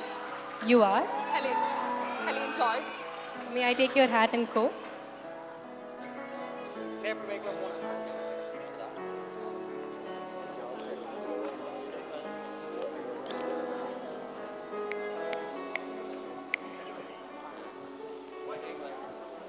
I'm here to retrieve something that belongs to Miss Crosby.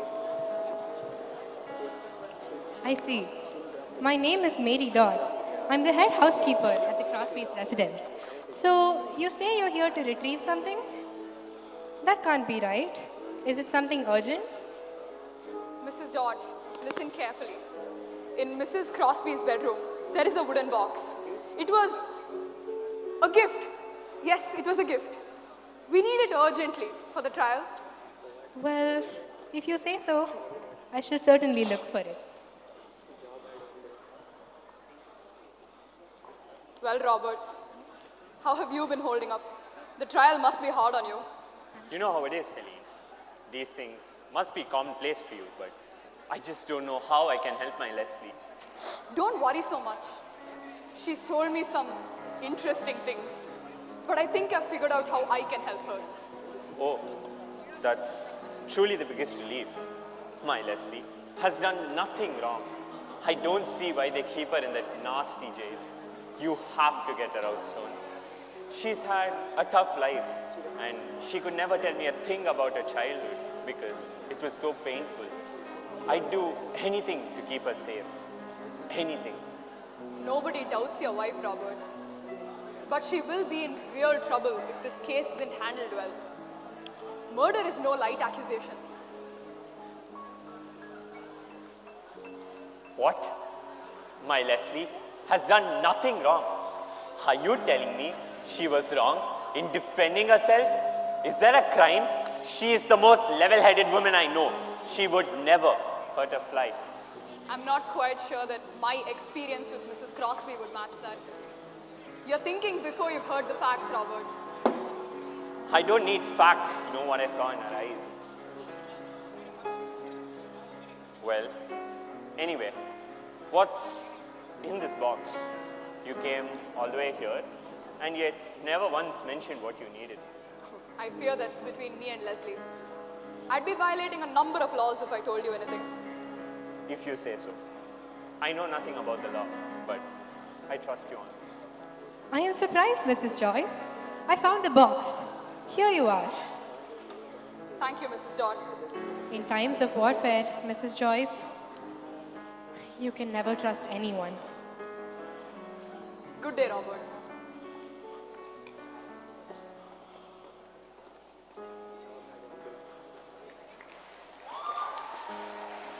Yeah.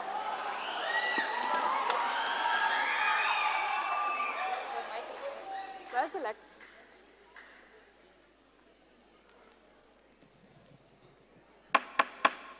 I now declare the defendant, Mrs. Leslie Crosby, not guilty.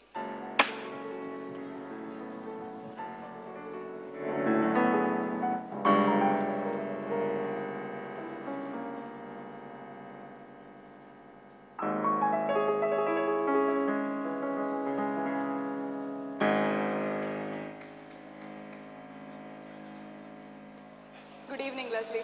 Well, hello, Mrs. Joyce. What a surprise. Would you like some tea? That's all right. Do make yourself comfortable. This has been such a weight off my shoulders, and I owe it all to you.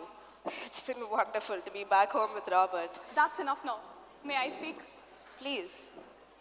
The acquittal seems to have done well for you, Leslie, but your case is an exception to my career. I only took it to help Robert. What are you insinuating? How could you be so cruel to him? Justice is not a verdict. It's the consequence of your actions. And you understood that the moment you shot Hammond. The judge might have believed your lies, Leslie, but I don't. My lies? I don't understand. Please, it was obvious. I know everything. I know exactly why you married Robert. Don't make me spell it out. Spell it out? Mrs. Joyce, you must be mistaken. What are you talking about? Good God, Leslie. You work for the other side. You're only here with Robert to steal information for the people we are at war with. You don't know anything. You don't understand a single thing, Mrs. Joyce. And you'd better stay right out of it. You don't know how hard I work to play the part of this loving wife. Everything depends on me. Gosh, why can't you just let me be? Because it's not just about you. Robert, Hammond, goodness. It's about me. I defended you because I had to. Not because I believed a single word you said. I am human. I make bad decisions. But you, not even the sacred flame of justice could cure you of your oblivion. You are barely aware of the events of that terrible night, let alone why I'm here. I know enough, Leslie. Enough to tell me. Please! You speak of justice so nobly, and yet you make no effort to see that my fate was just that. All the things I've lived through, you'll see, I had no choice.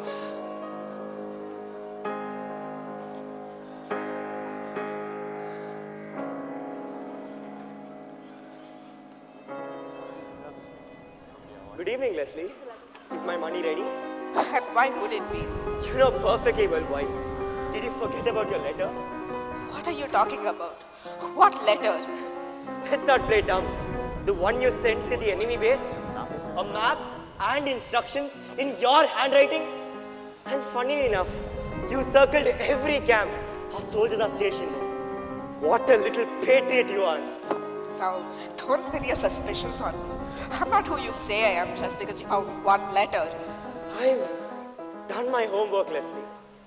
I always knew there was something about you. What? I don't understand. What do you get out of this? Money? If that's what it is, then I'll get you the money. Why are you so fixated on some half-truth? Half-truth? Leslie, now, don't flatter yourself. The only half-truth is you marrying that sweet fool Robert because you loved him. That isn't even a half-truth. It's a lie. We both know the real reason now. don't we? Do you really want to hear it from me, you traitor? All you had to do was be more careful. What is it like being Leslie Crosby? It's not my fault that you belong to the enemy, that you only ever married Robert for secret intel. And hell, it's not my fault that you were stupid enough to get caught in the first place. Robert, on the other hand, is still blissfully unaware, isn't he? Well, I think I'll go do him a favor. Let's see how well your marriage lasts after that. Do not threaten me about my marriage, you self-righteous. Marriage is just another kind of human bondage, isn't it? Bondage that never meant a thing to a liar like you. I really should have. But I haven't given this letter to Robert because I wanted to see the look on your face when I did. This look of ruin, utter desperation. Who are you, Leslie? Enough! I haven't done anything wrong. You don't know how hard I've worked. You don't know how hard it is to be poor. All my life, I fought tooth and nail to keep everybody to my name safe, and those people, they just gave me a way out. All for some information. Why are you acting like this is my fault? I never had a choice. Have you convinced yourself that you're the victim? Look at you. How could you even think that you're the one struggling? What about your husband that you oh so dearly love? You think you're so much better than me, don't you? You're such a patriot that you'd rather blackmail a poor woman out of her money than report me to the officials. You truly deserve to be Captain Hammond. Soldiers of the crown, aren't we? That's enough, Leslie. Mark my words. Robert will know it all by sunrise. I will tell him everything. Jeffrey, you can't be serious. Jeffrey, stop this madness. After all these years, please. You can't do that simple fool of a man. He'll go sick with horror. If word gets out, it could ruin everything he's worked for. Jeffrey, this is what you want. Trust me. You want the money, right? I'll get it for you. I will. I promise. I've got it in here somewhere. This was never about the money, Leslie. I will put an end to all of this. I have made up my mind. Jeff!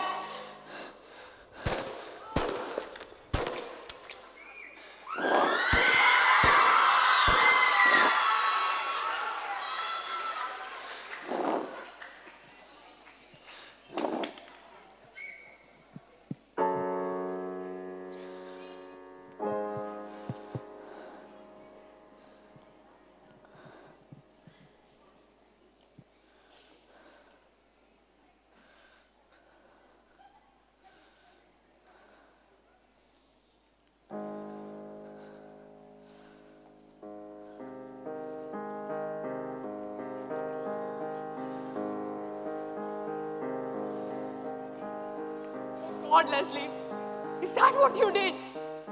Dear God, after all those lies and all that deceit you, how could you marry that poor man when all you intended was to ruin him? Forget him. To ruin this country? You've brought shame not just upon yourself, Leslie, but upon this entire country. You've drawn a curse on your motherland. And I hope it was worth it, because this is the last I will let you do. Don't you see it? It was never my fault. I only tried to save myself. You can't find fault in me for wanting to save myself. I never had a choice in the matter. I don't know what to tell you. This has only strengthened my resolve. The government, God, Robert must know. I'm telling him. And what makes you think he'll believe you over his beloved wife? This letter, Leslie. It's evidence of your cruel actions, and I'm giving it to him. That's rich coming from you. You've known this all along, just like me. You think the government won't come after you? I don't know what to tell you. I owe Robert enough to tell him.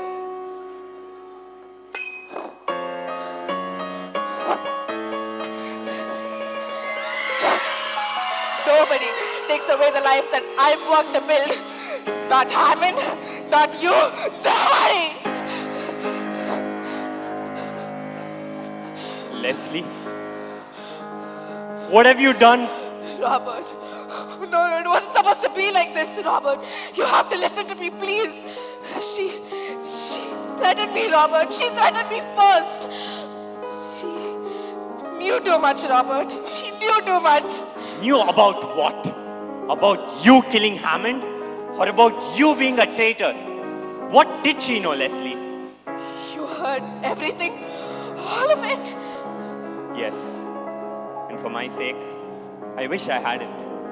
And if that wasn't enough, why on earth would you hurt Helene? How could you? You were supposed to be the one that loved me, Leslie. Not. You made a fool out of me, and you dare call it love. Robert, please. You have to listen to me. Don't I mean anything to you? I did all of this for us. You didn't just betray our land, Leslie. You betrayed me. I'm going to fetch help. I loved you, Leslie. I trusted you. But now, I don't even know who you are. Let go. Enough!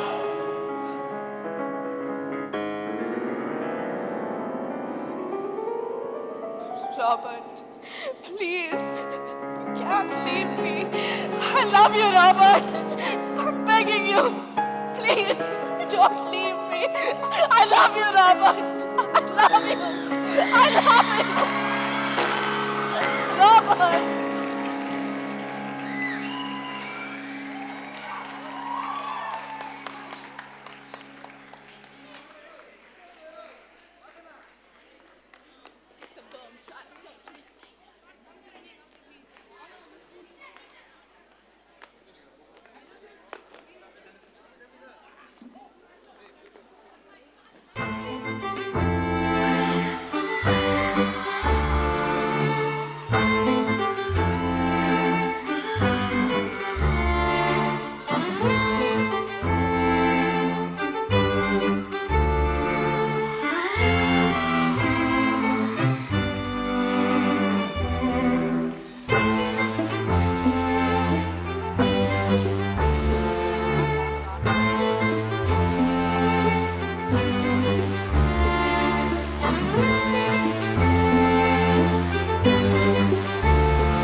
An intense murder mystery, wasn't it, Garniga?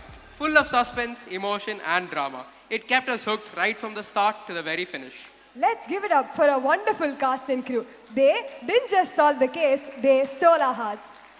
As we near the end of this memorable occasion, it's time to express our gratitude to those who made it all possible. To propose the vote of thanks on behalf of all of us, we invite Sarina, our assistant school pupil leader.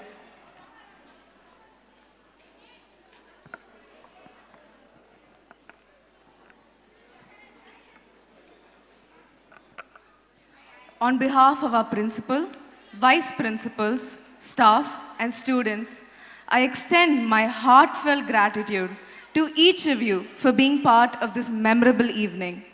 This annual day has not just been a program of performances, but a celebration of skills, dedication, and the spirit that binds us together as one school community. The stage tonight has not only showcased talent, but the values, traditions, and teamwork that define us. I would like to thank the management and staff of Narada Gana Sabha for all their efforts and coordination to make this event a success. A warm appreciation to our non-teaching staff. Your hard work and attention to detail have helped this event run seamlessly from start to finish. A big thank you to all the students who work behind the scenes. Finally, a special thank you to each of you who took the time to be with us this evening. You have encouraged us and cheered us, making this annual day truly memorable. And so, as the curtain falls and the echoes of applause fade, may the spirit of this annual day remain with us. A reminder of what we can achieve together with the support and effort of the entire school community. Thank you.